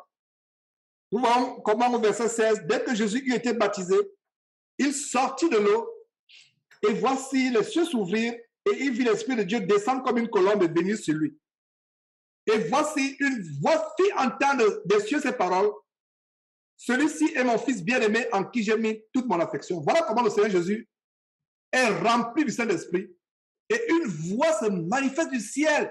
La voix de son Père, la voix de Dieu, son Père, notre Père, se manifeste du ciel en disant, celui-ci est mon fils bien-aimé. Qu'est-ce qui se passe? Immédiatement, c'est là où le diable tente. Mon frère, ma soeur, les plus grandes tentations de ta vie vont commencer le jour où tu sors des eaux de baptême. De ces rivières où les frères sont partis te baptiser. Ta tentation pourra commencer le jour où, quelques minutes après le jour où tu as reçu le parlant et tu as été rempli de l'esprit, tu t'es mis à parler en langue. Ça n'attend pas. Quelle leçon nous pouvons tirer ici? Ce n'est pas parce que Dieu s'est manifesté en toi puissamment, miraculeusement, tu as été rempli du Saint-Esprit, tu as commencé à parler en langue. Sache que la seconde qui suit, c'est le combat qui commence. Parce que le diable, il sait qu'il lui reste peu de temps. La tentation commence même dès le temps où tu es sorti des eaux du baptême. Ça a commencé avec Jésus-Christ. Il y a des témoignages comment quelqu'un s'est baptisé le matin. La nuit, il a terminé la nuit dans une boîte de nuit avec une prostituée. Pourtant, il s'est baptisé le matin avec les frères. Je ne parle pas des faux baptêmes dans les fausses églises ou dans les églises. Je parle d'un frère qui s'est baptisé réellement. Il s'est baptisé. Le soir, il se retrouve en train de faire la fornication. Voilà la révélation ici. Ça a commencé avec Jésus. Jésus a été tenté comme dans toutes choses, dans toutes circonstances. Alors, qu'est-ce que nous voyons en Matthieu chapitre 4, verset 1? Alors, Jésus fut amené dans le désert pour être tenté par le diable. C'est pour ça que la Bible appelle le diable comment? Le tentateur. L'un de ses noms, c'est le tentateur. Le rôle est de tenter. Après avoir jeûné 40 jours et 40 nuits, il lui fait, il a jeûné. Et il y a quelque chose qui me préoccupe de plus en plus. C'est que nous, les frères et sœurs, nous comprenons que le jeûne n'est pas une option. Le jeûne est quelque chose que nous devons adapter comme mode de vie. Ne serait-ce qu'une fois par semaine, se priver d'aliments. Et quand on se prive d'aliments, il y a aussi non seulement le corps, vous donnez à votre corps le temps de se purifier. Et je suis surpris de voir comment sur Internet, le jeûne prend de l'ampleur, mais c'est le jeûne pour des raisons mondaines. Ceux qui font le dieting, ça veut dire que les régimes amincissants et autres, il y a les motivateurs sur Internet, des gens qui sont là, qui sont dans le culte du corps. De plus en plus, ils conseillent le jeûne. Et ils vous donnent les propriétés du jeûne. Et moi, quand je regarde ça, je souris, je dis, ben, c'est dans la Bible. C'est prévu dans la Bible. Le Dieu que je connais, que vous connaissez, le Père de notre Seigneur Jésus-Christ, nous a donné tout ce qui contribue à quoi? À la vie et à la piété. Alors, qu'est-ce qui se passe? Quand on jeûne, c'est un moyen pour nous de rendre grâce à Dieu pour la nourriture qu'il nous donne. Parce que quand vous jeûnez, vous privez votre corps de nourriture, vous privez votre corps d'aliments. C'est un moyen aussi de maîtriser votre corps. Il y a plusieurs aspects au jeûne. Le jeûne, c'est pour être dans les bonnes prédispositions de prière.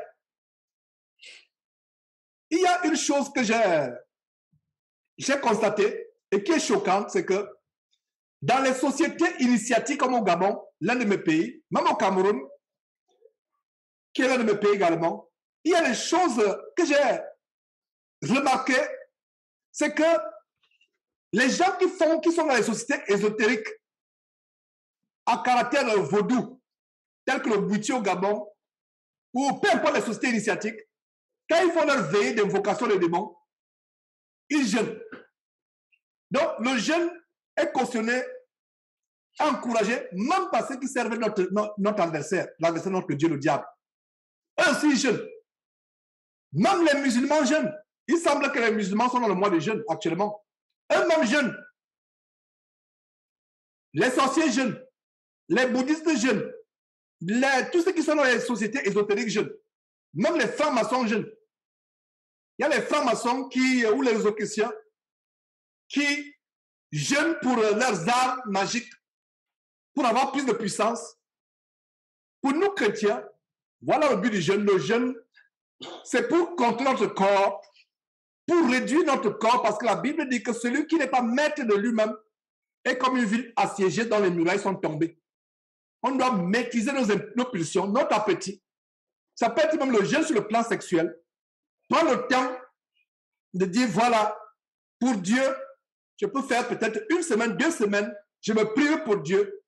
Mais si tu as un conjoint qui est chrétien, tu dois demander l'accord de ton conjoint avant de le faire. C'est une parenthèse. Demande l'accord de ton conjoint avant de le faire. Si tu es marié, ma soeur, ton corps ne t'appartient pas, ton corps appartient au mari. Si tu es marié, mon frère, ton corps ne t'appartient pas, ton corps appartient à ta femme. Donc, le jeûne doit être d'un commun accord. Demande la permission, frère, à ta femme. Demande la permission, sœur, à ton mari. Maintenant, quand le mari ou la femme, vous avez la permission, vous pouvez maintenant jeûner. Et c'est encourageant. Et s'il n'est pas chrétien, ou s'il n'est pas chrétienne, vous qui êtes chrétien ou chrétienne, demandez la permission, expliquez-lui pourquoi vous voulez le faire. Et si vous demandez, il vous donne la permission, Dieu soit loué. Vous rendez grâce à Dieu et vous jeûnez. Le jeûne aussi peut être le jeûne de ce que vous aimez. Imaginez que vous aimez un tel plat, vous vous privez de ce plat pendant un tel nombre de jours. Il y a un jeûne qui est à sec, ça veut dire que vous passez 1 journée, 2 journées ou 3 journées sans manger, sans boire. Ça dépend de vous. Et le jeûne, c'est une manière d'humilier votre corps et d'être plus disposé à prier, à recevoir les grâces de Dieu. C'est ça le jeûne. Et aussi, il y a un autre aspect du jeûne, c'est que le jeûne nous rappelle comment c'est une grâce d'avoir à manger. Quand vous avez passé 1 journée, 3 journées, et parlant du jeûne, il y a une fausse sœur en Christ avec qui nous étions ici à Houston à l'époque. Et aujourd'hui, je me rends compte que c'est une fausse sœur. Parce que Dieu nous a montré que c'est une fausse sœur qui a voulu nous détruire, même physiquement, conforte-moi. Physiquement, on a traversé les choses près de ça. Bref, ce n'est pas le sujet aujourd'hui. Pourquoi je parle de cette personne? À l'époque, on pensait que c'était une sœur. J'ai eu à cœur de jeûner. Elle ne savait pas que je jeûnais. Je ne sais pas si conforme avant qu'on parle à ce jeûne, mais voilà, je pense que je jeûnais seul. Alors, elle nous rendait plus visite. Je ne savais pas à l'époque. À l'époque, Dieu nous avait montré son côté, son caractère, etc. Mais voilà comment elle ne nous rendait pas visite. Elle nous rendait plus visite constamment. Je m'engage à jeûner. Je m'engage à jeûner. Premier jour, je jeûne. Deuxième jour, je ne sais pas si c'était au 2e ou 3e jour, je suis dans la chambre, c'était en haut, où je jeûnais. J'entends la voix en bas, et non seulement la voix, l'odeur. Elle a porté un mets, je crois que c'était des pizzas ou quelque chose de similaire. Et à l'époque, j'aimais les pizzas à l'époque. Ce n'est plus le cas aujourd'hui. Dieu soit loué pour ça. J'aimais les pizzas. Je ne dis pas que les pizzas sont mauvaises, mais quand vous ne pouvez plus vous passer de quelque chose, c'est pas bon. C'est pas bon. Nous devons arriver au point où, et je rends grâce à Dieu de ce que je ne pouvais pas me passer, par exemple, des sodas, du Coca-Cola et autres. Et un témoin aujourd'hui, c'est que quand quand il n'y a même plus, voilà un exemple dans nostalgie. Parce que quand nous sommes arrivés dans ce pays, le coca qu'on nous sert ici n'a rien à voir avec le coca d'Afrique ou le coca en Europe. Alors, quand on buvait, c'était tellement, et c'était addictif, on ne savait pas.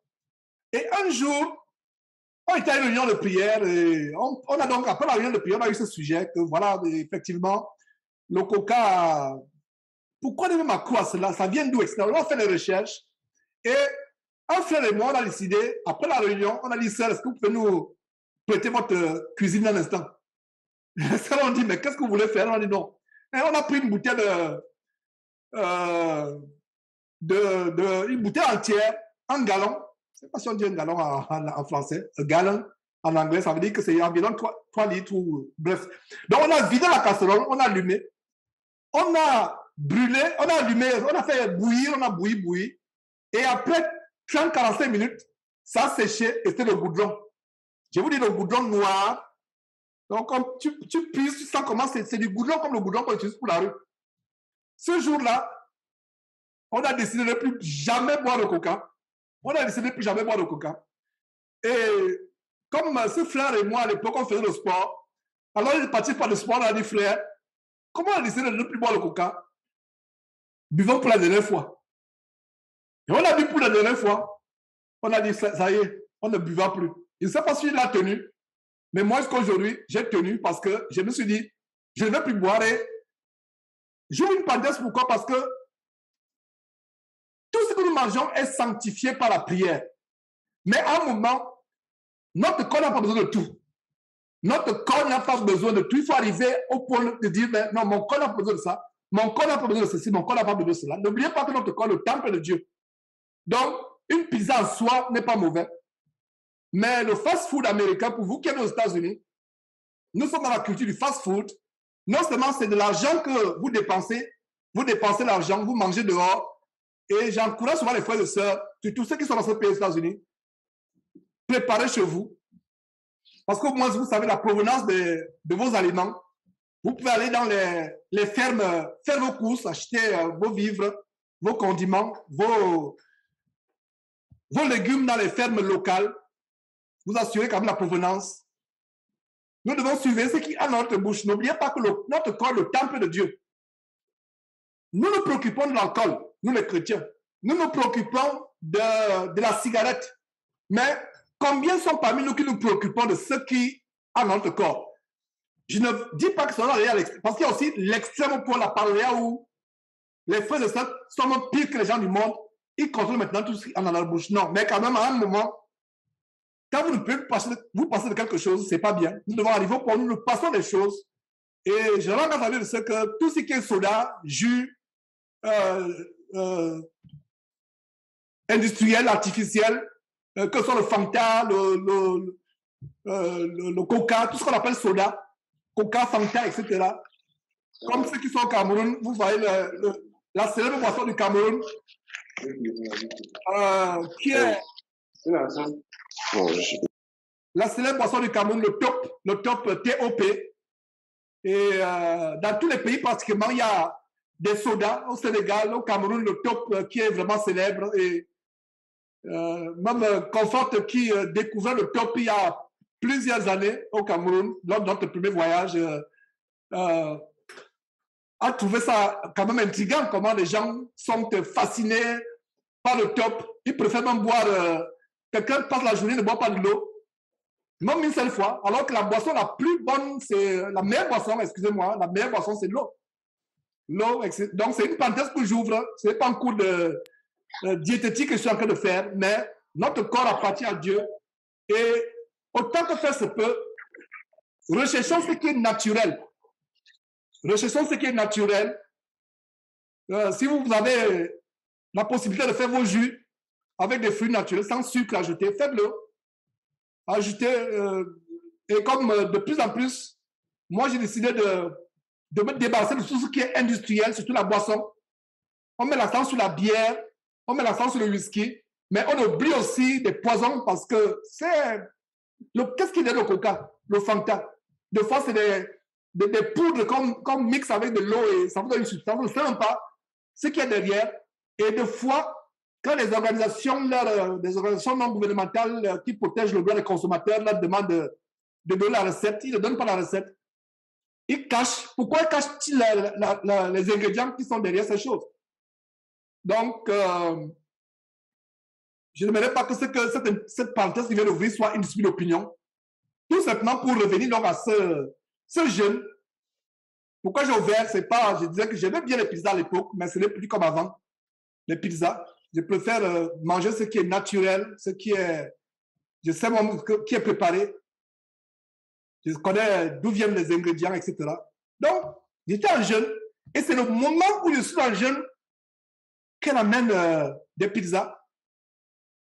Et j'ai souri parce que j'ai compris que c'était une tentation. Et le diable, sur le champ, m'a fait comprendre que c'est parce que je suis entré en jeûne que cette sœur, entre guillemets, aujourd'hui, qui est une fausse sœur, mais à l'époque, parce qu'on a vu comment elle a voulu, à plusieurs reprises, nous faire du mal, souhaiter notre mort, nous amener même à mourir. Mais à l'époque, j'avais le discernement, mais je me disais peut-être qu'elle pourrait changer. On la tolérait. Et en gênant donc, elle a amené cela. Et j'ai souri étant dans la chambre haute, là où j'étais. J'ai souri, j'ai dit non, ça c'est une attaque. J'ai souri et j'ai compris. C'était l'odeur qui m'envahit depuis la chambre. C'était même bizarre. Depuis le bas, à la chambre en haut, l'odeur. Et ce n'était pas normal. Il y avait quelque chose de spirituel. J'entendais sa voix. Après, j'ai souri, j'ai dit, le diable, tu ne mourras pas au nom de Jésus. Et beaucoup parmi vous ont commencé le jeûne et ont stoppé le jeûne. tu prends la résolution de jeûner pendant 2 jours, 3 jours. Deuxième jour, tu coupes le jeûne. Soit à cause d'un accès de chair, soit à cause d'un partenaire qui veut t'amener à la concupiscence charnelle, soit à cause, je ne sais pas de quoi, soit à cause de la faiblesse. Donc, faisons attention. Donc, j'ai ouvert cette grande parenthèse à cause du fait que Jésus, ayant jeûné 40 jours et 40 nuits, eut faim. Le tentateur s'était rapproché et lui, si tu es fils de Dieu, ordonne que ces pierres deviennent des pains. Et Jésus a répondu avec la parole de Dieu. J'avais fait un enseignement là-dessus, à savoir que Jésus n'a pas pris autorité sur Satan, l'a chassé. Non, Jésus a sorti la parole. Vous et moi, si on était à la place de Jésus, on commençait à faire le combat spirituel à la manière de Maman Langui et autres faux ministères diaboliques qui vous enseignent un faux combat spirituel. Non, Jésus ne l'a pas fait. Il a cité la parole. Conclusion, la meilleure manière de résister à la tentation, frères et sœurs, c'est d'avoir la parole de Dieu. C'est la meilleure manière de résister à la tentation. Mais il y a un détail que je vais vous donner dans cette histoire, mais ce détail est en Luc chapitre 4 qui reprend la même histoire. Vous allez voir ce détail. N'oubliez pas que je vous disais tantôt, il y a quelques minutes, à savoir que l'une des stratégies pour résister à la tentation, c'est tuer la nostalgie à nous. Parce que beaucoup de péchés viennent de la nostalgie. Vous avez décidé de renoncer à tout. Je reviens encore sur le témoignage de Wilfried qui s'est débarrassé de ses instruments de musique. Et Wilfried, je crois que voilà, lui, là, il m'entend. Je ne sais pas si j'étais spontanéiste à Wilfried. J'étais accro au jazz. J'ai joué un instrument de musique, j'ai joué à la batterie au lycée, mais j'ai une oreille musicale. Et il y a un de nos enfants, Winton, qui a eu la même oreille musicale. Ça veut dire que quand tu chantes, et c'est faux, je sais que c'est faux, quand tu dégages, j'ai une oreille musicale. Et aujourd'hui, je peux dire que ce n'est plus important. Alors, le jazz, c'est un niveau de perfection musicale pas possible. Ça veut dire qu'en fait, si quelqu'un qui était accro au jazz comme moi, et ça, c'est un des plus grands témoins, je ne sais pas si c'est la première fois que je témoigne, du moins j'ai témoigné, que c'est la plus grande délivrance qui m'est arrivée, me séparer de la musique du jazz et brûler mes disques, parce qu'à l'époque, ce n'était pas c'était les vinyles. Donc, les collections, aujourd'hui même, j'ai appris qu'il y a des collections qui sont rares, qui peuvent se vendre à, rester tranquillement à $25 000, $30 000, des millions de francs CFA. Je m'en suis débarrassé. Il y a des collections que j'avais toute une collection, une fortune aujourd'hui, je m'en suis débarrassé. Collection de jazz. Et il m'arrive que sur la voiture ou peu importe, dès qu'il y a une musique de jazz, ça veut dire que, par exemple, c'est la radio qui met, j'ai lâché le pouls sur le champ. C'est une réaction normale. Et dès que j'ai lâché le pouls, je ferme la radio. Et je commence à prier. Et Wilfried, je pense que tu sais de quoi je parle. Parce que quelqu'un qui n'a pas été à la musique ne peut pas comprendre. C'est-à-dire que ça fait, quand tu suis une sonorité, un piano, une guitare électrique, comme quelqu'un qui était vraiment célèbre, Jimi Hendrix, ou alors quelqu'un d'autre, je ne sais même pas, tellement célèbre dans le monde. Et c'est là où vous vous rendez compte que c'est l'inspiration démoniaque. Vous avez suivi une guitare, moi j'étais surpris quand Wilfried a fait ce témoignage, une guitare, on met vaudou. Qu'est-ce que le vaudou? N'est-ce pas l'envoûtement? Donc quand tu suis cette musique, elle te rappelle le passé, et c'est comme le parfum. Un parfum peut te rappeler toute ta vie du passé. Un parfum. Imaginez-vous que vous aviez un copain ou un mari, un ancien mari ou un ancien copain, une copine qui mettait un parfum. Allez dans un centre commercial. Quelqu'un, vous sentez le même parfum, c'est un parfum distinctif. Voilà comment le diable ouvre toute une page de votre passé. C'est comme la musique. Il y avait des musiques, et ce genre de musique comme le jazz, etc., c'était la musique qui accompagnait une vie de fornication. Et quand cette musique, vous l'écoutez quelque part, la seule chose, si je suis dans un centre commercial, un supermarché, qu'est-ce que je fais? Je bloque mes oreilles. Des fois, c'est pour ça que de temps en temps, je vais avec les écouteurs. Je vais avec les écouteurs. Ça veut dire que quand tu entends cela, je mets mes écouteurs, mais Ce que je conseille, mettez un enseignement biblique, mettez un cantique comme les cantiques que nous mettons, mettez un cantique, mettez à haute voix. Parce que sans le savoir, je vous assure que cet enseignement est tellement profond. En fait, nous sommes en train de voir le mystère de la séduction. Le diable, en fait, des fois les émotions. Vous allez dans la tristesse. Quand la Bible dit soyez toujours joyeux, les plus grandes tentations que j'ai reçues, c'est quand je suis émotionnellement triste. Il y a une situation qui m'afflige, soit une situation de famille, et je me préoccupe de ma famille, je veux qu'il soit aussi attaché à cette parole, qu'il soit de la séduction du monde. Alors tu es triste, et dans cette tristesse, le diable peut entrer et te séduire. Pourquoi la parole de Dieu nous dit d'être joyeux? Pourquoi la parole de Dieu dit d'être toujours joyeux? Nous devons nous connaître notre intelligence, connaître notre corps. Il peut arriver que tu es triste. Pour des sœurs surtout des sœurs qui se trouvent seules, elle a renoncé à l'amour du monde. Elle est sortie d'une relation charnelle, une relation sexuelle impudique. Elle se trouve seule. Il peut arriver qu'un soir, vous êtes assis au bord de la fenêtre, vous êtes seul, surtout l'hiver en France, qui est rue, tout est gris. Et vous commencez à penser subitement à ces nuits de chaleur où vous étiez avec votre bien-aimé à l'époque. Et voilà, la porte est ouverte. Donc, il faut vous connaître, bloquer. Et ça commence par l'intelligence. Quand tu vois déjà qu'il y a une émotion, tu es triste, chante les cantiques. Cette histoire de tentation que nous sommes en train de partager aujourd'hui, je ne pense pas qu'on puisse même effleurer le 1 millième. Parce que je suis en train d'effleurer quelques aspects, donner quelques bribes. C'est un mystère, le mystère de la tentation. C'est un grand mystère. Et vous vous retrouvez en train de faire de péché même sans vous en rendre compte. Vous vous retrouvez, mais qu'est-ce que je suis en train de faire? Mais il est tard. Soit la parole est sortie de votre bouche, soit la pensée est sortie. Donc faisons attention. En fait, le but, c'est quoi, comme je suis en train de terminer cet enseignement? C'est de veiller sur notre intelligence, de veiller sur nos émotions, de veiller sur nos sentiments, de veiller, d'être attention, de faire attention. Dès que tu es triste, chante les cantiques. Dès que tu sens une faiblesse, commence à prier Dieu, commence à lire la parole de Dieu. Dès que tu sens quelque chose qui ne va pas, aujourd'hui nous avons la Bible audio, même la Bible audio, mets-la à haute voix, mets la Bible audio, mets les psaumes, mets l'évangile, mets les épîtres à haute voix, tu commences à suivre. Mets la musique. Tu te sens seul, surtout la solitude. La solitude, c'est une des portes ouvertes.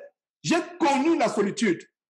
Aujourd'hui, par la grâce de Dieu, selon le dessein de Dieu, parce que le dessein de Dieu peut être différent dans ta vie, différent de ta vie et différent de ma vie. À un moment, j'ai connu la solitude. J'étais seul. J'avais tout l'argent du monde. J'avais tout ce que je voulais. Mais à un moment, j'étais seul. Et pour combler cette solitude, mauvaise compagnie, aller dans les boîtes de nuit, mauvaise compagnie, mais quand tu rentres le soir, tu es seul. J'ai connu cette solitude. Mais aujourd'hui, la bonne nouvelle, c'est que, ma soeur, tu n'es pas seule. Tu penses que tu es seul physiquement, mais les anges sont là t'entourent. Les anges sont là t'entourent. Donc, le diable passera par toutes sortes de situations, la solitude, la nostalgie, même le temps qu'il fait dehors, la grisaille. Il y a une sœur qui à l'époque, elle était en France, elle est toujours en France, qui disait que l'hiver, c'est des moments insupportables. Vous êtes seul, la grisaille dehors, tout est gris. En Europe, tout est gris. Vous vous retrouvez seul. Vous avez la nostalgie de vos parents en Afrique, qui sont restés en Afrique. Vous vous retrouvez seul dans cette chambre. Vous avez la nostalgie. Et ça commence par la nostalgie de la famille. Et vous ne savez pas quand est-ce que la nostalgie de la famille a cédé le pas à la nostalgie d'un ex avec qui vous faisiez la communication. Rapidement. C'est pour ça que contrôlons nos pensées. Ça veut dire que 24 heures sur 24 heures, pensons la parole de Dieu.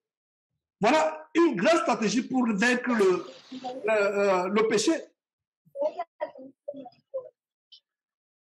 Voilà une grande stratégie pour vaincre le péché, la tentation. Vivons la parole de Dieu. 24 heures sur 24 heures. Alors, Luc chapitre 4, terminons par là. J'espère que ces conseils vont vous aider. Beaucoup de choses ont été dites. Si vous pouvez tout retenir, Dieu soit loué, mais retenez ce qui peut vous amener vraiment à sortir du péché. Par la grâce de Dieu, je multiplie ces exemples afin que chacun se reconnaisse dans sa situation. Est-ce la nostalgie de ma vie passée qui m'amène à pécher? Est-ce la nostalgie de l'argent que j'avais? Imaginez-vous, par le passé, vous vous offriez n'importe quel restaurant, n'importe quelle chaussure, mais aujourd'hui, à cause de votre intégrité, vous avez des problèmes à gérer le fin de mois. Le diable peut vous tenter pour dire que, mais regarde, tu es dans la fausseté, regarde tout ce que tu avais. Tu faisais le faux, le mensonge, regarde tout ce que tu as fait. Pourquoi ne pas repartir l'affaire? Il va t'amener, il va te convaincre. Il va dire non, c'est pas mauvais, mais les autres chrétiens le font. Tu peux aussi le faire. Il va commencer à te convaincre que non, pourquoi? Regarde, ta femme est partie, tu as décidé de rester chaste.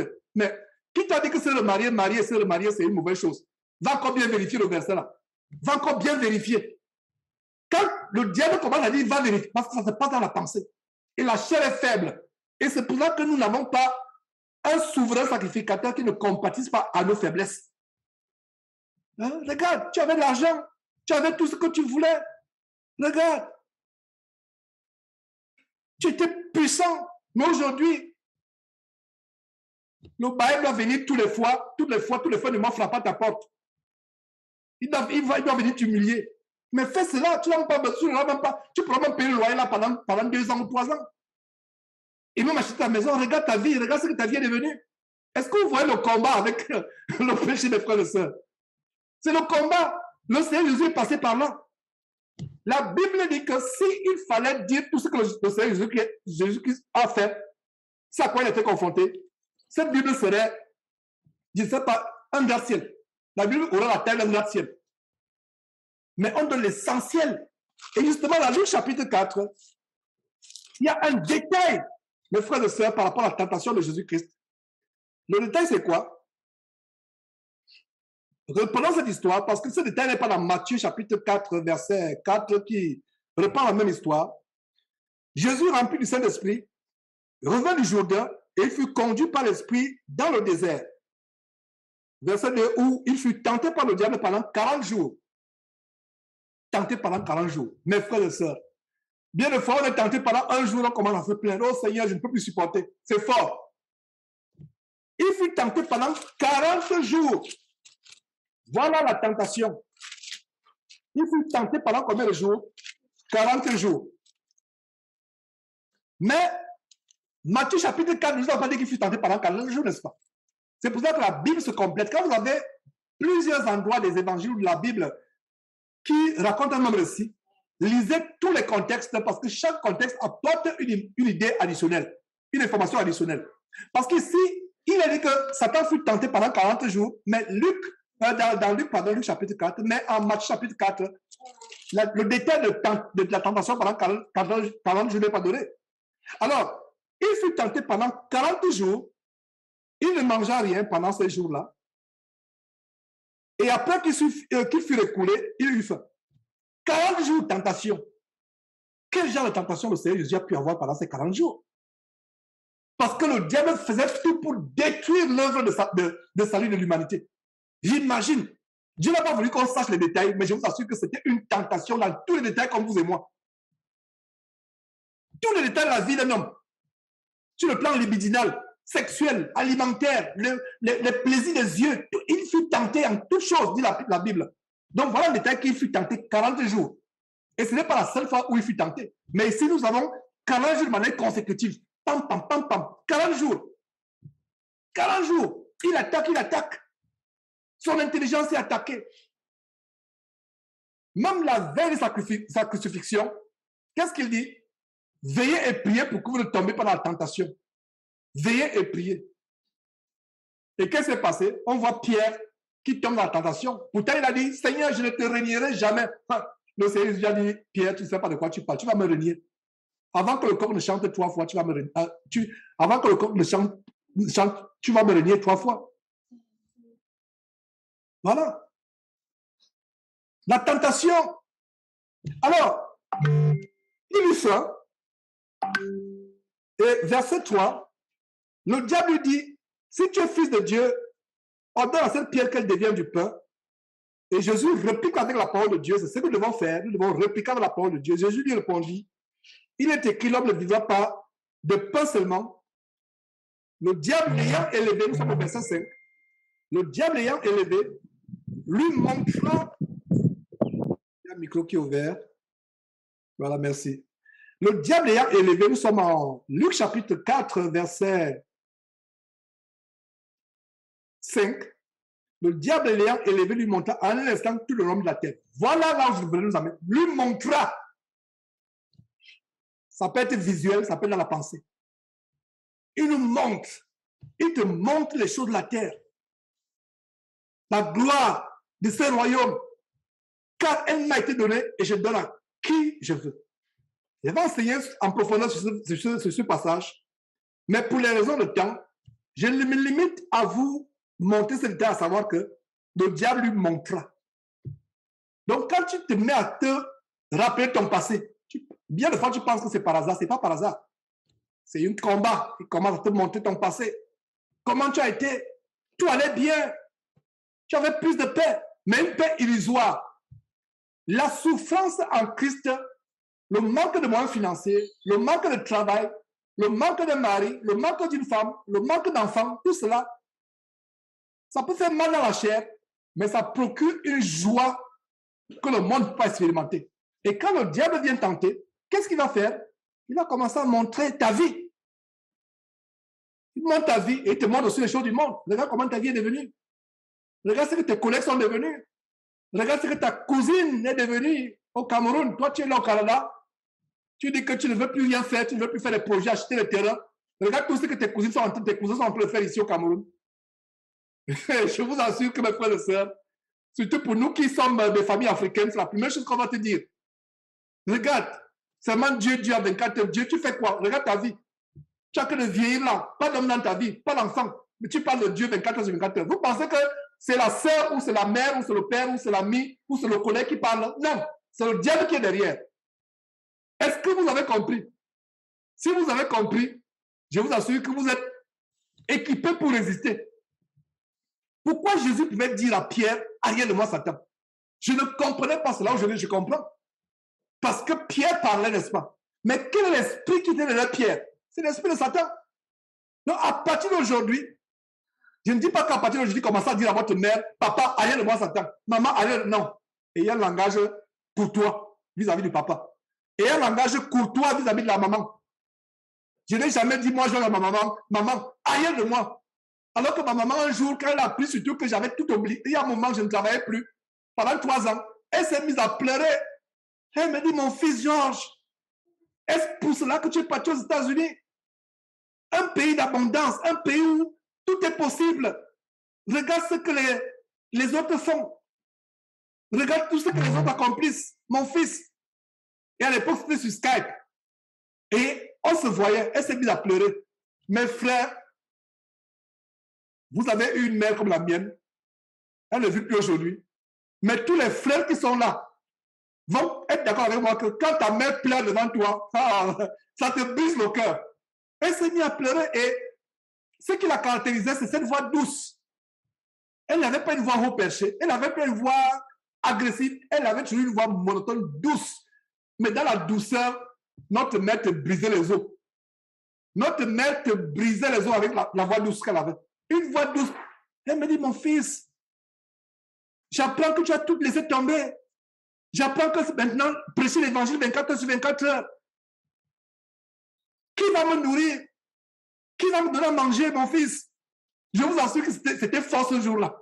C'était fort, je l'écoutais. Je dis, ouais, maman, je t'écoute. Continue à parler. Elle parle. Après, je lui dis, maman, écoute, ce n'est pas moi qui ai... Je ne lui ai pas dit, allez de moi, Satan. Non. Ne parlez pas de manière injurieuse à vos parents. Même un aîné, comme ma grande sœur Louise qui est au Cameroun, je ne vais pas lui parler n'importe comment. Ayons du respect à nos grands frères, à nos grandes sœurs, à nos grandes sœurs. Ayons du respect vis-à-vis de nos parents. Ce n'est pas parce que Jésus a dit, allez de moi, Satan, à Pierre que tu vas commencer à dire, allez de moi, à tes parents. Il faut avoir du respect. Mais ce jour-là, j'ai compris que c'est ma mère qui, ça veut dire que c'est ma mère qui parlait, mais c'est Satan, parce que je sentais comment ça me brisait le cœur. Une maman qui pleure. Et tu sais comment elle s'est sacrifiée pour toi. Tu sais comment elle s'est sacrifiée pour toi. Elle te brise le cœur. Elle dit, mon fils qui va m'enterrer, qui va me donner à manger dans mes vieux jours. Donc, c'est ce que tu fais aux États-Unis, prêcher l'évangile. Je l'écoutais. Je n'ai pas dit, arrière de moi, Satan. Même dans le cœur, je ne l'ai pas dit. Je l'écoutais, mais je savais que, non, à ce niveau, c'est fort. Et si le ministère de Jésus qui ne n'avait pas fini ce jour-là, c'est que ça ne va plus finir. Je ne vous ai jamais parlé de ça. De manière, peut-être je vous ai dit ça en passant, mais aujourd'hui, je vous dis que si le ministère de Jésus qui devait finir ce jour-là, c'est ce jour-là que ça devait finir. J'étais affligé. Même après la conversation, je me rappelle peut-être qu'en fait, avait vu cela. Je me rappelle parce qu'elle m'avait demandé pourquoi j'étais abattu, écrasé. Mais pas abattu par rapport à ce que ma mère me disait. Abattu parce que elle ne comprend pas que ce monde n'est rien. Elle ne comprend pas. Comment peut-elle comprendre que tout dans ce monde, elle peut avoir le fils le plus accompli du monde, le fils le plus du monde, mais elle se trouve en enfer. J'étais triste. Mais je vous assure, humainement parlant, c'était une tentation forte. Et peut-être qu'on a une réunion où nous allons partager tous ces points de tentation auxquels nous avons été exposés. N'est-ce pas? Ce serait intéressant, n'est-ce pas? Où les frères partagent les tentations auxquelles ils ont été exposés, comment ils ont surmonté la tentation. N'ayons pas peur de dire les choses que nous avons surmontées. Que ce soit sur la démo sexuelle, que ce soit sur l'ivoirien, n'ayons pas honte. Ayons le courage de dire que frère, un jour, voilà où je suis arrivé. Voilà ce que j'ai fait. Voilà comment une ex a voulu me faire tomber. Mais voilà comment j'ai résisté. Ça va nous encourager. Parce que nous connaissons beaucoup la parole de Dieu. Nous la connaissons, nous la récitons. Une chose est de connaître la parole de Dieu. Une chose est de l'appliquer. Nous connaissons ces versets. Nous les connaissons, tous ces versets. Nous les connaissons. Mais à un moment, connaissons-les, allez les mettre en pratique. Je ne sais pas s'il y a quelque chose à ajouter encore, mes frères. Sinon, voilà ce que je voulais partager avec vous. Que Dieu vous bénisse. Et à partir de dimanche prochain, plaise à Dieu, nous aurons une section à la fin. Donc, après la fin de la réunion, il y a une section où ceux qui ont des questions pourront rester. Vous pouvez tous rester, c'est bon. Tout le monde va dire, la partie de la semaine prochaine, va dire que nous, dès que l'enseignement finit, on a une session questions-réponses. Et par rapport à cette session questions-réponses, c'est quoi? Si vous êtes dans une église de maison, ne venez pas poser cette question, ne venez pas poser la question à votre berger si vous êtes... En fait, cette session questions-réponses, c'est pour des gens qui se retrouvent seuls sans berger, sans église de maison. C'est pour des femmes qui se retrouvent seules sans église de maison et qui ne sont pas mariées à des chrétiens matures. Ça veut dire quoi? Ça veut dire que ma soeur, si tu n'as pas une église de maison et du moins tu as un mari qui peut te connaître les Écritures, pose la question à ton mari à la maison. Donc cette séance sera pour des frères qui se retrouvent seuls, qui n'ont pas des églises de maison, qui ont des questions, peut-être qu'il y a quelque chose qui les préoccupe. Ça sera aussi pour des femmes qui sont seules, célibataires ou veuves ou divorcées, qui se retrouvent seules, qui n'ont pas de mari, à qui poser des questions. Ce sera aussi pour les femmes qui sont mariées mais qui n'ont pas de mari, soit chrétiens, soit affermis pour pouvoir répondre à ces questions. Donc, c'était un plaisir de partager ces choses et je pense que le lien que vous avez, c'est le lien de toutes les réunions. J'ai programmé ces réunions sur 1 an. Si Dieu nous la force et le souffle de vie et l'énergie et le temps, parce que tout vient de Dieu. Donc, le lien que vous avez, c'est le lien pour tous les dimanches. Et nous, chrétiens, ne faisons pas les institutions. Mais j'aimerais que ces réunions soient des réunions où nous pouvons recevoir la parole de Dieu et être enseignés prier ensemble, chanter quelques cantiques ensemble, comme nous l'avons fait au début, être encouragé. Et ma prière, c'est que nous ne demeurions pas les mêmes personnes, que nous serons changés, que nous serons transformés. Ça, c'est ma prière, que nous ne demeurions pas les mêmes personnes, que nous serons changés, nous serons transformés. Et qu'est-ce que je voulais dire, frères et sœurs, en conclusion encore, avant qu'on ne termine par un mot de prière. Voilà, donc gardez ce lien, sauvegardez ce lien, mais en tout cas, je vais souvent rappeler ce lien quelques jours avant dimanche. Allez, par exemple, jeudi, vendredi, je peux rappeler le lien, mais gardez déjà ce lien pour les réunions, de partager la parole de Dieu. Et la semaine prochaine, il y aura une série questions-réponses après l'enseignement. Et je répète que les questions, ce sera exclusivement pour ceux qui n'ont pas les églises de maison. Ça veut dire que si tu as un berger, pose la question à ton berger. Maintenant, si le berger ne peut pas répondre, on peut envoyer la question à plusieurs frères, à moi et à d'autres frères. Si tu as un berger, pose la question au berger. Donc, la réunion, ce sera seulement pour, enfin, la session question-réponse à la fin de l'enseignement. Ce sera après qu'on a dit Amen. C'est-à-dire qu'on a fini avec l'enseignement, on a prié, on a dit Amen. Et maintenant, session question-réponse. Vous pouvez toujours rester, mais ce sera surtout pour ceux qui veulent être édifiés sur certaines choses, qui n'ont pas d'église, qui n'ont pas de berger, ou des femmes qui se trouvent seules. Et ce sera aussi l'occasion peut-être de recevoir des témoignages. Des témoignages. Et ma prière, c'est qu'on reçoive des témoignages, comment Dieu vous a fait surmonter la tentation. Peut-être plus tard, j'entrerai encore en profondeur dans d'autres aspects, comment Dieu m'a fait traverser la tentation. Et surtout, jeunes gens, le diable vous attaque. Le diable voudrait que vous déshonorez Dieu par votre corps, que vous ayez le sexe avant le mariage. Donc, jeunes femmes, jeunes filles, jeunes sœurs, jeunes frères en Christ, adolescents, vous travaillez certainement l'époque de votre vie où toutes les passions de la chair s'embrassent dans votre corps. Il y a ce développement hormonal. La science va vous dire que c'est normal, votre corps se transforme, c'est normal d'avoir ces passions. Dieu qui vous a créé sait que c'est normal.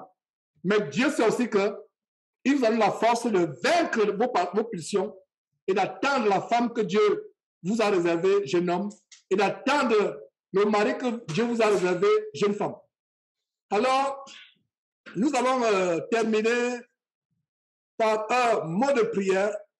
Je vais demander à un frère qui est inspiré de débloquer son micro, de rendre grâce à Dieu pour cette prière, pour cet enseignement, pour cette réunion de prière et d'enseignement, et de conclure aussi par un mot de prière selon qu'il est inspiré.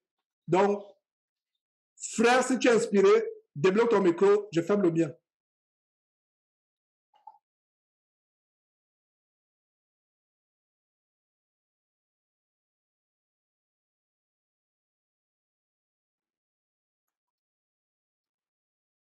Amen, amen, gloire à Dieu. Et rendons grâce à Dieu pour ce moment d'édification et que Dieu continue de nous remplir.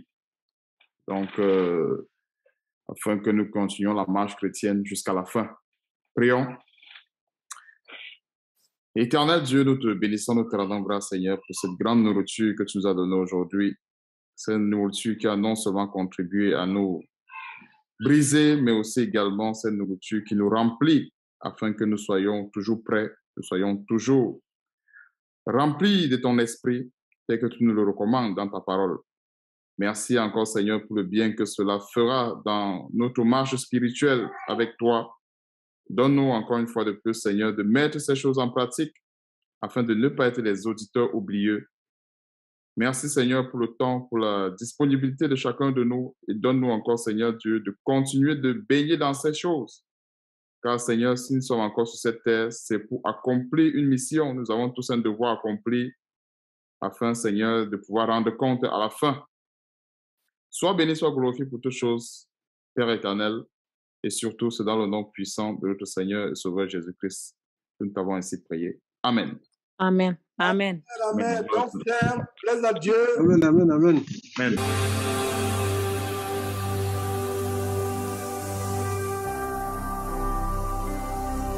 Jésus-Christ TV, vous connaîtrez la vérité et la vérité vous affranchira.